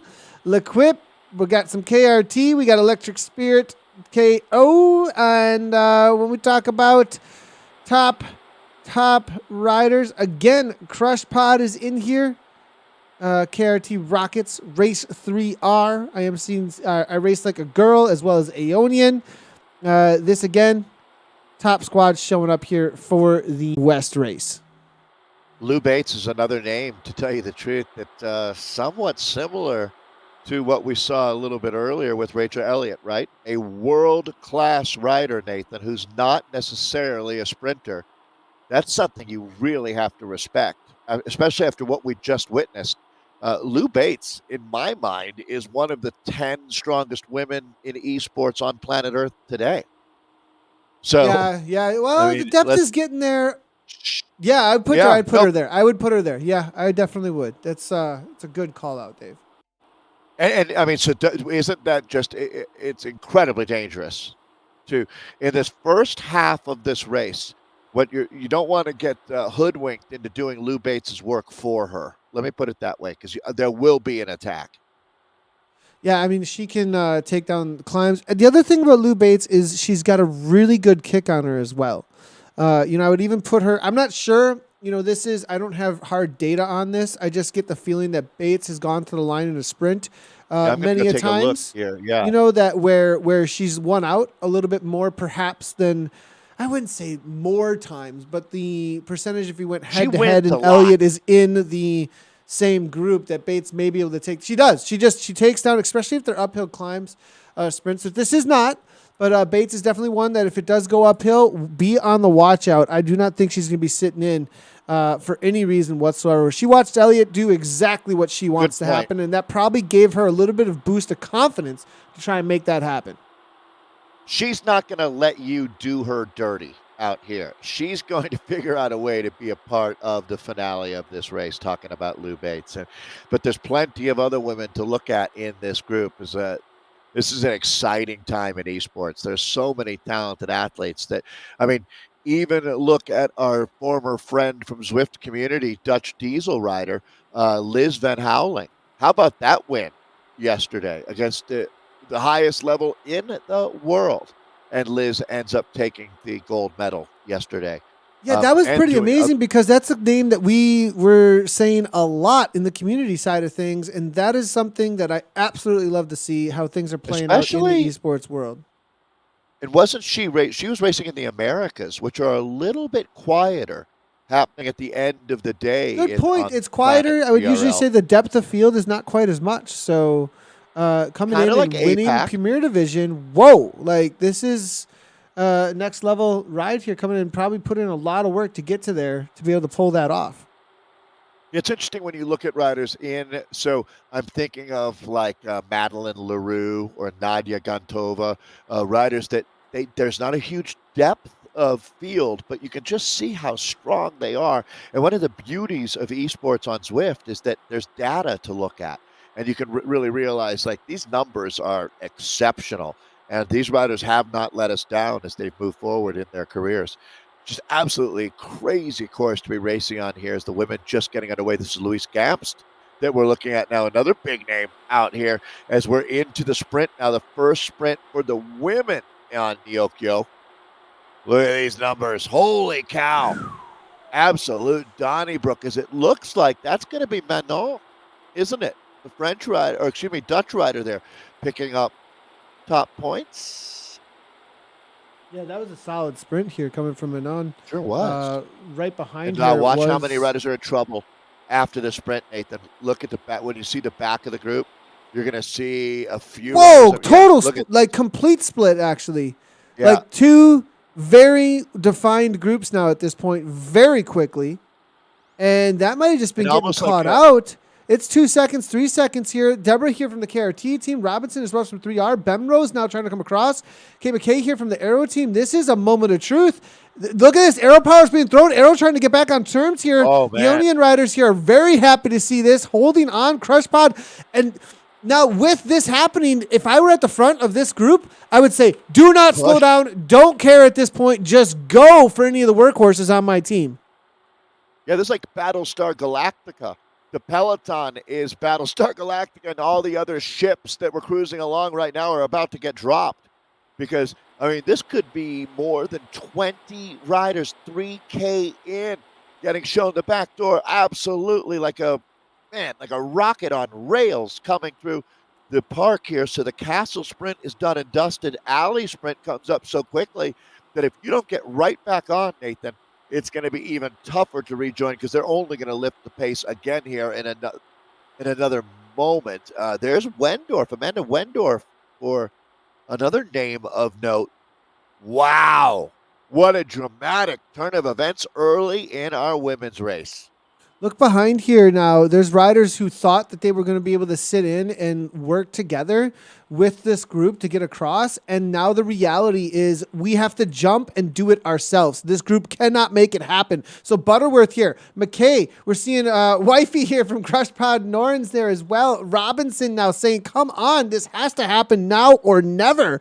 And it's going to be Bemrose looking to try and get across here still. But look, 2 seconds out. This is one of the, this is that reality of there's just so much landscape to cover. They're spread across, but this group is traveling at 51 kilometers per hour, Dave. How can you chase back? I mean, like, to rejoin them, you've got to lift it over 55 kilometers per hour, and that's just not doable out here. This is quite a start to this race, and we've got another sprint just a couple Ks away before that one starts. My heart really goes out to these riders here that are just dangling off the back of this group.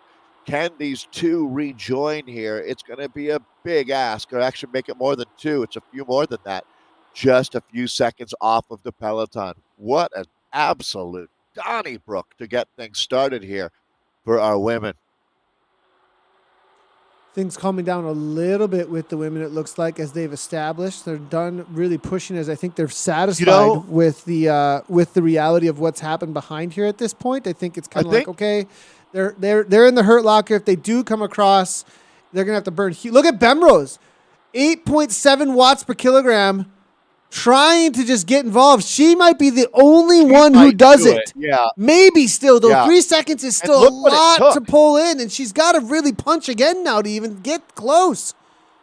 And if she doesn't get back in the next K, they're going to lift the pace again. So let's really cheer for her as Bemrose. I hope she can do this. Yeah, she's the last possible survivor from the melee in Neokyo that we just witnessed. So, yeah, I think the peloton is just sitting up a little bit, which is massively to her advantage. And the Australian is going to get back in.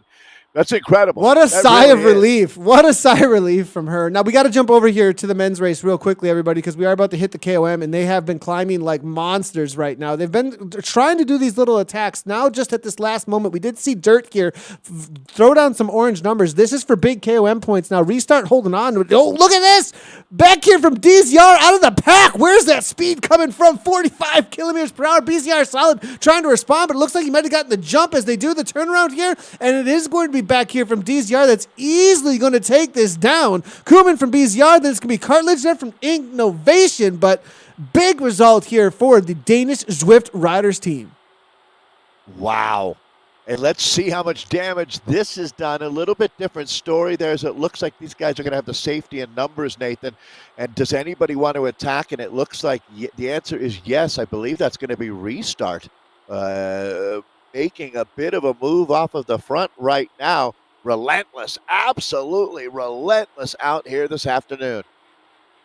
Briand coming out of Canada on the move, but he's got a super tuck coming in, not even using any power actually for a moment there. Right back into the super. This is a rider who knows what he's doing. Did you see that? Going into the super tuck at every moment he can. And what is this going to do to the pack is going to be my question.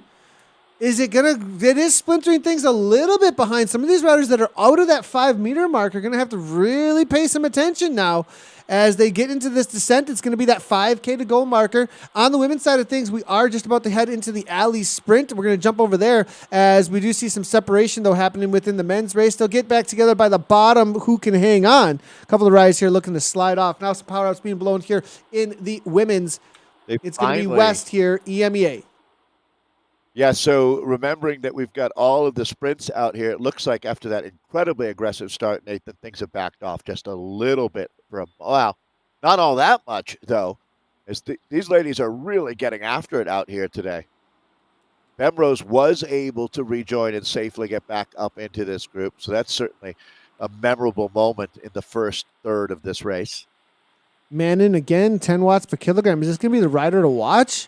But no, it looks like WLC toward the front, perhaps. We're going to see if we can get a good view on this one. I think it's going to be De Jong that's able to perhaps hold on. But here comes Cryogen Stelvio challenging. No, it's going to be Stelvio taking it down, I believe, as Boril.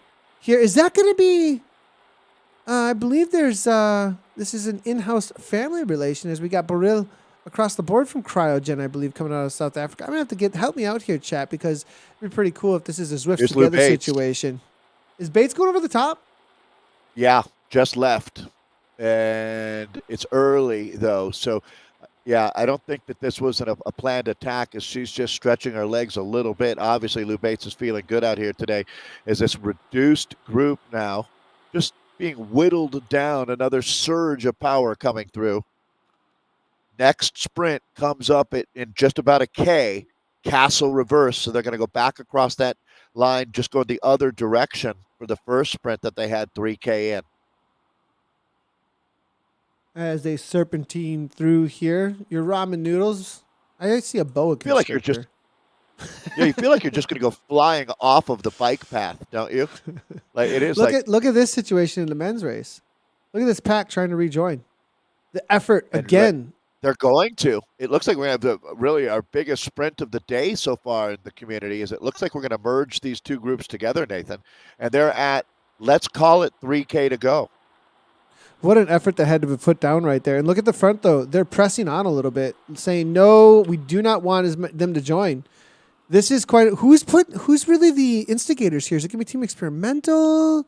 See if we can figure... Oh, it's KRT alongside a Cryogen that are really instigating here to try and make sure that anybody who wants to rejoin is not going to have a good time of it. Look at it. Just complete the tail end here. Wow. Totally getting stretched out now at this point. Perot here from TV. This Viking team has been really, really aggressive. Here comes Beck as well as Perot here on another little bit of a kick. They do not want anybody hanging out. Yeah, and as that group stretches out longer and longer, it gets closer and closer to the front of the second group. We're going to go back in with the women as this is going to be another bonus sprint, and that just wraps up. Ganon, phenomenal job here so far for the Dutch rider. This Dutch rider has been grabbing lots of points for this L'Equipe stage team. Great to see. Jamie Lee Wright's in the group there. I haven't seen Jamie Lee race the Guernsey flag that we have come to really appreciate Jamie Lee Wright and all that she does in the community. I think really Jamie's one to watch out when you yeah, I mean when we start heading uphill, I wonder if Jamie's going to be part of the conversation here.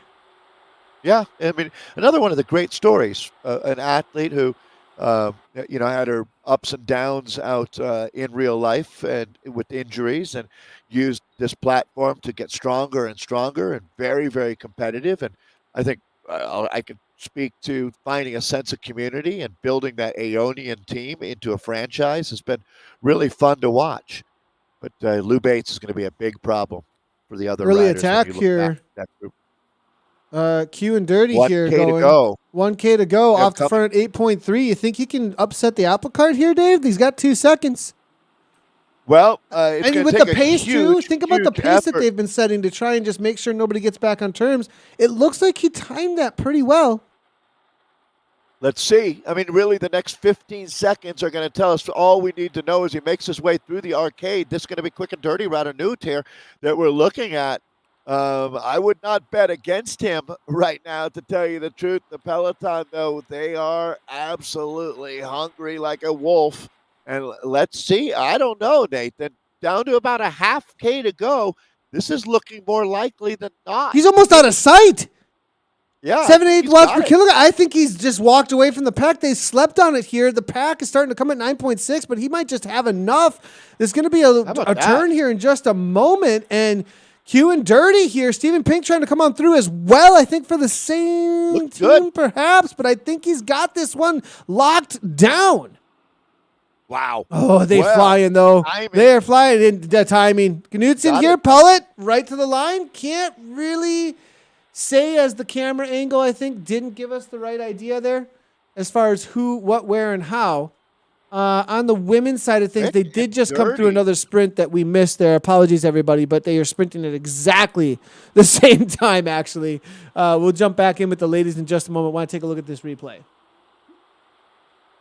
Well, this is really fortune favors the brave, has been said before, and it fits the moment perfectly here, as not many folks would have the courage to make this move. The finish line, you only see it for the last 50 meters or so as you come around that final bend.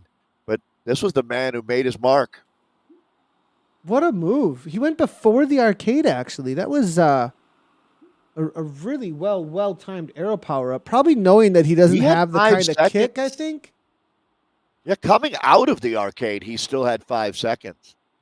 And he gained that 5 seconds so quickly. I think Pollitt might have nipped Knudsen at the line. Maybe not. Maybe not. That would look like after the line, perhaps. We'll have to look at the back end here in just a moment. But that is going to wrap up all of our men's mixed situations. But we are jumping back on over to the ladies' race here as they are about to start their Queen of the Mountain in just a moment. They're halfway through their race now at this point, and they have whittled it down. What are we to here, Dave? It's maybe... Is that right?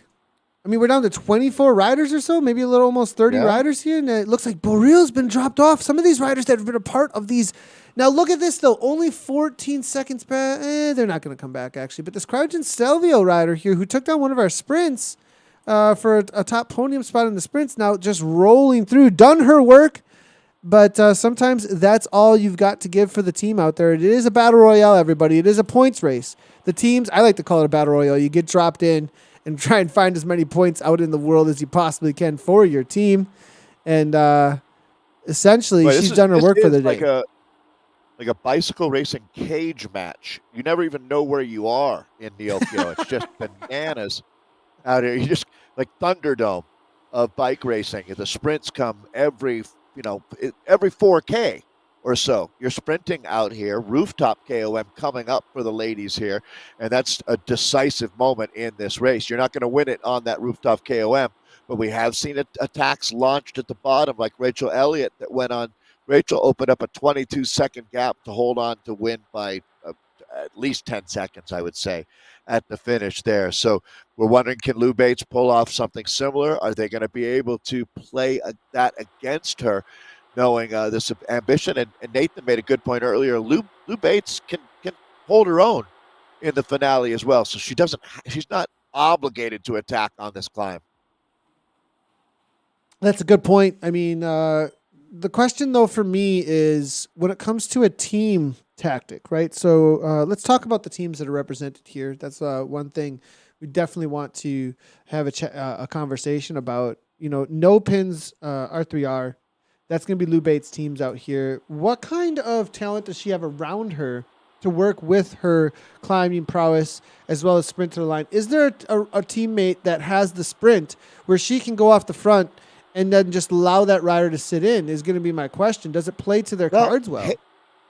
Haley Johnson is the teammate that I see here. And Haley's really strong. But that's a really good point, Nathan, is that ZRL is not built on getting one talented rider to win, which is basically how bike racing works. In this case, it's about your depth of team. The points that the team accrues are how we keep score. And no one rider would ever be able to do enough on their own, no matter how good you are. Marianne Vos wouldn't be able to win in the ZRL. You have to have at least just having one strong rider with you isn't enough. You need depth. And that's the way the league has been set up, and it's really a big part of the secret of the success of the league as well. Oh, yeah, hugely when it comes to esports and any kind of team sports, and especially the idea of even having a broadcast. A lot of the reality is very few individuals. Well, I mean, you've got golf, you've got tennis, but when it comes to team sports and esports, they're really the place that things get super exciting. And the tactics and the strategy is what ends up playing out there a lot. Yeah, absolutely. Is this Meredith Kessler that we're looking at? This is going to be now? Kessler, giving a little go off the front here. Good on Kessler here. Sisu, I race like a girl. The team, Wahoo Lacole's got a lot of riders in this group. I only see, for Lou Bates' team, I only see two for No Pins R3R. Let's see if I'm wrong. But I see Haley. Maybe right there. I see well, I do see two kits. Let's see here. I did see No Pins R3R. There's the two, Bates, right? And then there's one right here. I'm not sure that that's actually Haley, though. That may be, I'm looking through here, Bethan Mail, I think, is who that is. That's made this group. Okay. So then remove Haley, because I only see the two jerseys unless she's somehow stealthily in this group. So that's not ideal with all the points on offer here. Even if Lou wins, it might not be enough. So that speaks to the team's Aeonian also. You can see quite a few Aeonian kits there. 5, as a matter of fact, for Aeonian in this group.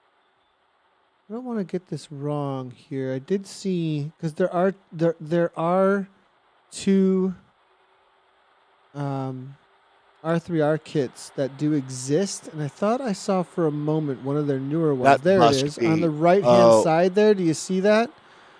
And I'm trying to figure out which rider it is that's made it with that kit there. I think Bethan Mail. Well, Bethan Mail is here, but she's in Right. the old school kit. She's in the one with the World Bicycle Relief on the back. That's right in front of us there in the middle of the screen so right now. but yeah, the point is a good one, Nathan. They're not outnumbered as much as I thought they were. They just have two different kits, so that's a good catch. Thank you. Yeah, I think it's going to be. Now we are shouldn't do back in that. with this. This is the kit that I was To be talking fair. about. That's in that front group.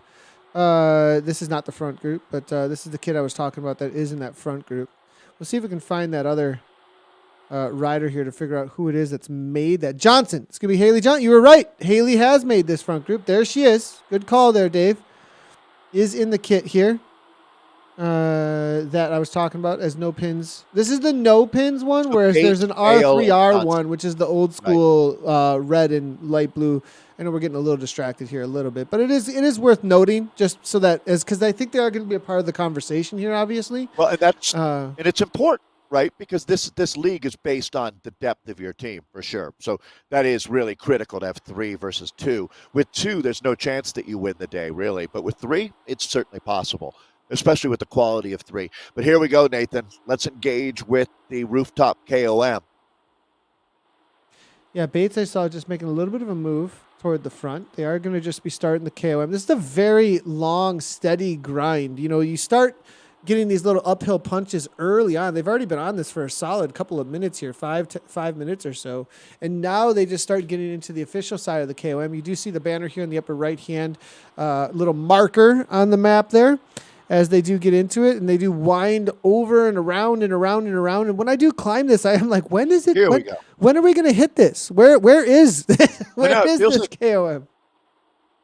And it actually, it's very inconsistent. That's for sure. It pitches up to 7% at its maximum, but it's not there for long. It's certainly not the Alpe d'Huez. And we are in with the ladies race. This is going to be the women's Zwift Racing League EMEA West right now, Division 1 between them. And the men's race just finishing up. And we'll get in with the results for what went down there at the end of this. We want to catch all the images here for the ladies as Lou Bates now pushes a 7 watts per kilogram. Nice little section here with that 8 orange number watt per kilogram with the burrito. Can't draft on her for a moment. And I think this is going to be her move, Dave. Yeah, well, I mean, it certainly shouldn't be surprising anyone. It's now power to power. Can you match what Lou Bates can do? This was the theme of the race as we started talking about Lou Bates being the danger woman. Well, I mean, again, if you're surprised, I don't think you've been paying much attention to women's racing, as Lou Bates is a huge talent. We watched Rachel Elliott do something similar. Rachel attacked a little bit earlier, Nathan, than Lou, but Lou is now all in on this one. So here we go, folks. Lou Bates has attacked, moving into the finale. This is the rooftop KOM. Now, certainly, this is a double dip. In my mind, Nathan, attacking for the QOM, but also looking for the race win out here, I have to think. Yeah, well, here's the thing is we did see in that last race, to go. You know, we did see a chase get caught, though, that had a similar amount of time over the top. And I'm not sure WLC is too happy about this as they respond really quickly here and keep it within 5 seconds. Yeah, so this actually is good.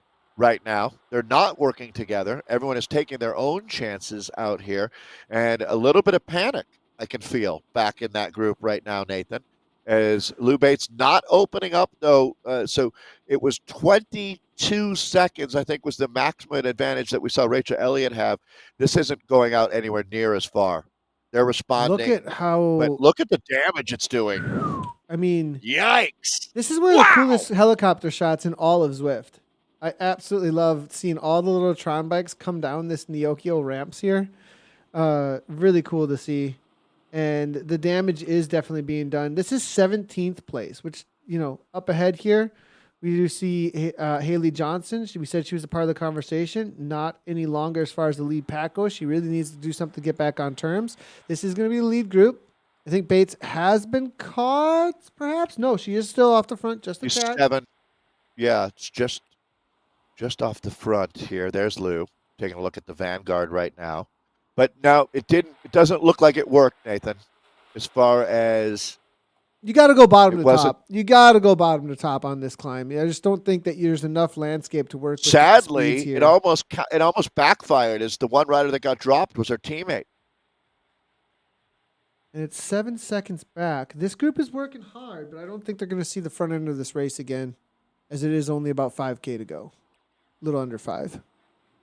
The descent, just like it wasn't that severe to get to the top of the rooftop KOM. It's not, there's really no super tucking or anything on the descent on your way down. It's much more gradual than that.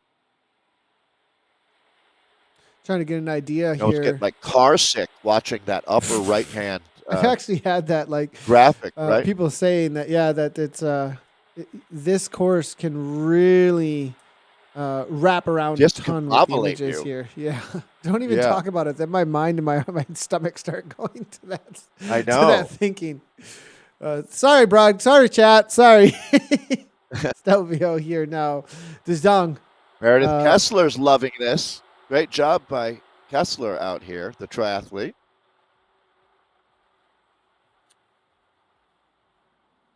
Well, these are the women that remain with 3.5K to go to the finish now.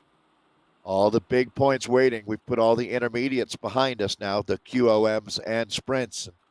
Just the main course to be served.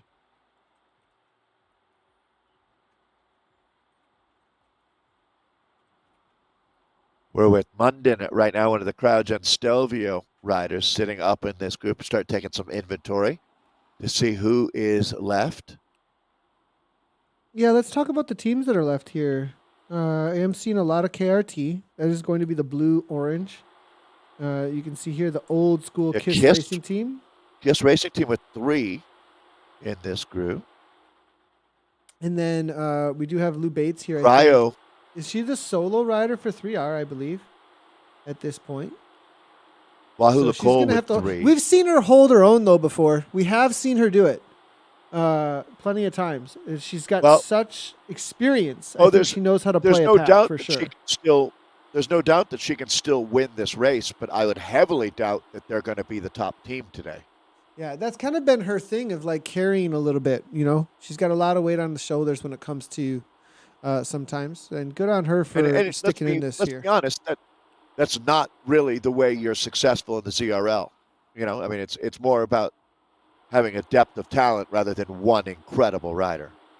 This is true. Quickly here, I want to just highlight who's left with Aeonian. You can only race one bike at a time, right? If we let Lou race 2 or 3 bikes, maybe she could do it, but with only one bike. For Aeonian, we have a Belgian rider here. Is this going to be Wendy Matthey, actually, that has made this front group? Good on Wendy. And then I was also seeing Kearney has made this front group as well. It's going to be Rebecca Kearney. Kearney's got a solid 8.4. As far as the front group goes, did Jamie Lee Wright get dropped off? It does look like. I'm not sure that Jamie was able to make this front group because out of all the sprinters here, she's got one of the best sprints, but she did not make this front group, actually. So WLC with a solid representation as we head into the final couple of K here. Carrot is here from WLC. Wahoo Nicole, the strongest team yesterday. And will they be the strongest team here as well in with this West Division here, Dave? I know that we're hitting peak Zwift season. And I especially at this very moment, this time of day, with everybody getting out in ZRL. I'm getting messages actually from Zwift Insider talking about, are we going to hit 50K? So, and that would be the all-time. That would be record. all-time. All-time is going. Yeah, we're doing predictions. Actually, there was some talk yesterday of what are we going to hit. That's exciting. It really is awesome. I mean, as part of the Zwift family, it's so cool to hear. 50,000 people at one moment all out on Zwift. Incredible. Did Rhea Mobs make this front group? I'm trying to figure out if Rhea, because Rhea's got a 14 watt per kilogram kick. DeJong has 10. I haven't seen her name, however. No, but DeJong is here still. As we look through here, so Wahoo Cole still represented very well. 3 riders for them. Cecile is here as well. Coming up on 1K to go. Yeah, and we've seen these jumps off the front make it happen. Oh, Luis Gamps. Luis Gamps still in this group, a real talented rider. Oh, yeah, for Cryogen. Cryogen's got a lot of representation actually still left here. Yeah. At least 3 riders. So begin to watch out for them, I think, There's in the final. Small group into the arcade. Here goes Bates. So 11 watt per kilogram. Looking for the jump here. She's got a little bit of a gap now. It is opening up. She's got over 5 meters. Carrot's not going. Matthew's not going. It looks like now here goes Matthew from AOE now trying to pull this in. She's going to be the sacrificial lamb for the team here at this point here. It looks like DeJong there from Cryogen trying to come across from the Netherlands. 2 seconds now opened up. Will she get out of sight as we saw from the Q and Dirty here? She's got a gap. She might be able to hold on to this. This looks like it's done and dusted here, Dave. Absolutely can. Yeah, well, Lou Bates didn't do it exactly textbook, or, well, she did it her way. That's a good way to put it. As Lou Bates here now is going to be driving the nail home, I have a feeling that we're going to see Bates closing this one out. Arrow power up. Nah, she's got it. No doubt about it. Lou Bates is going to take the win. So that's a big one for Lou, as she just had a few more teammates up in that group. I think it'd be a little bit different story. So let's see. Wahoo Lacole's going to have a few riders up there in the top 5, I think. Will it be enough? That was an interesting sprint. I think that this was such a difficult race out here today that everyone was wasn't much left, was there? No, I think it was just what do you have to the line still kind of a situation. I think that this was... I think everybody was looking at the gauge and seeing a big E flashing empty when they went to their legs to sprint. As it was a tough 24.5K to get to this point. But Lou Bates taking out a nice win for No Pins R3R. Solid result. I'm curious about how we score it behind her. Yeah, you mentioned Gamps. Cecile. Gamps ends up comes through there. Nice. Cecile there in second. Looks like WLC Gamps for Cryo third. Looks like Cryogen and WLC really dominating the rest of those spots though. I'm going to expect that Cryogen and WLC go 1-2 in the team as well. We'll see. That was fun. Great racing today. Really great racing all across. I'm being told that we may have a little bit of struggle on some of the results as well as prems at the moment.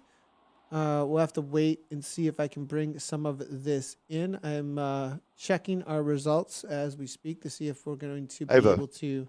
Go ahead, Dave. I have a feeling we'll be sending you to WTRL.racing to tell you the truth with all of the numbers out there.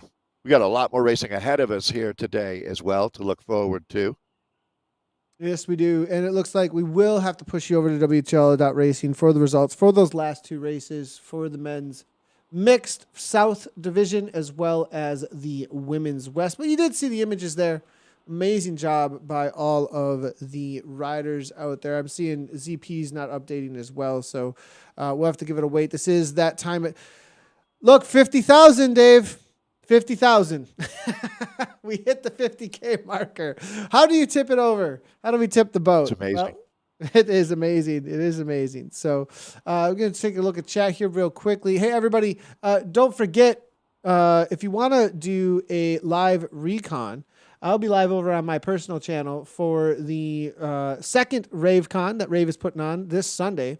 12 p.m. EST, 5 p.m. GMT. Super chill pace will be on Discord. I'll be live over on my Twitch channel as well for the RaveCon to check out the course recon. I have a feeling we will probably have a few other special guests on there as well. That'll be a weekly thing that Rave is doing, so make sure to check that out. We will be back, Dave, in just a couple of hours for the America's East, which is going to be super exciting, and the America's West with you and Kate later today.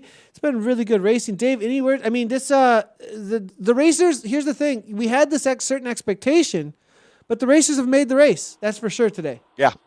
It's one of the beautiful things about this sport is you just never know what you're going to get what a fantastic example we had. Nyokyo All-Nighter is going to go down as, I think, a favorite course for a lot of riders. It doesn't get any more intense than what we've seen so far here today or yesterday in the Premier League. So I'm expecting this to very quickly become a racer's favorite. Certainly one of mine. 100%. I love it a lot. And if you haven't done so already, everybody, hit those follow buttons, comment, like. It helps a ton, as well as subscribe wherever you are at. We're live on Twitch, YouTube, Facebook, as well as Twitter. Helps the channel. You'll get notifications then. Turn those on whenever we do go live. We'll see you in just a couple hours. America's East coming right at you. ZRL, race number 1, Nyokyo All-Nighter. It's an all-day, an all-nighter for us. As always, everybody, ride on.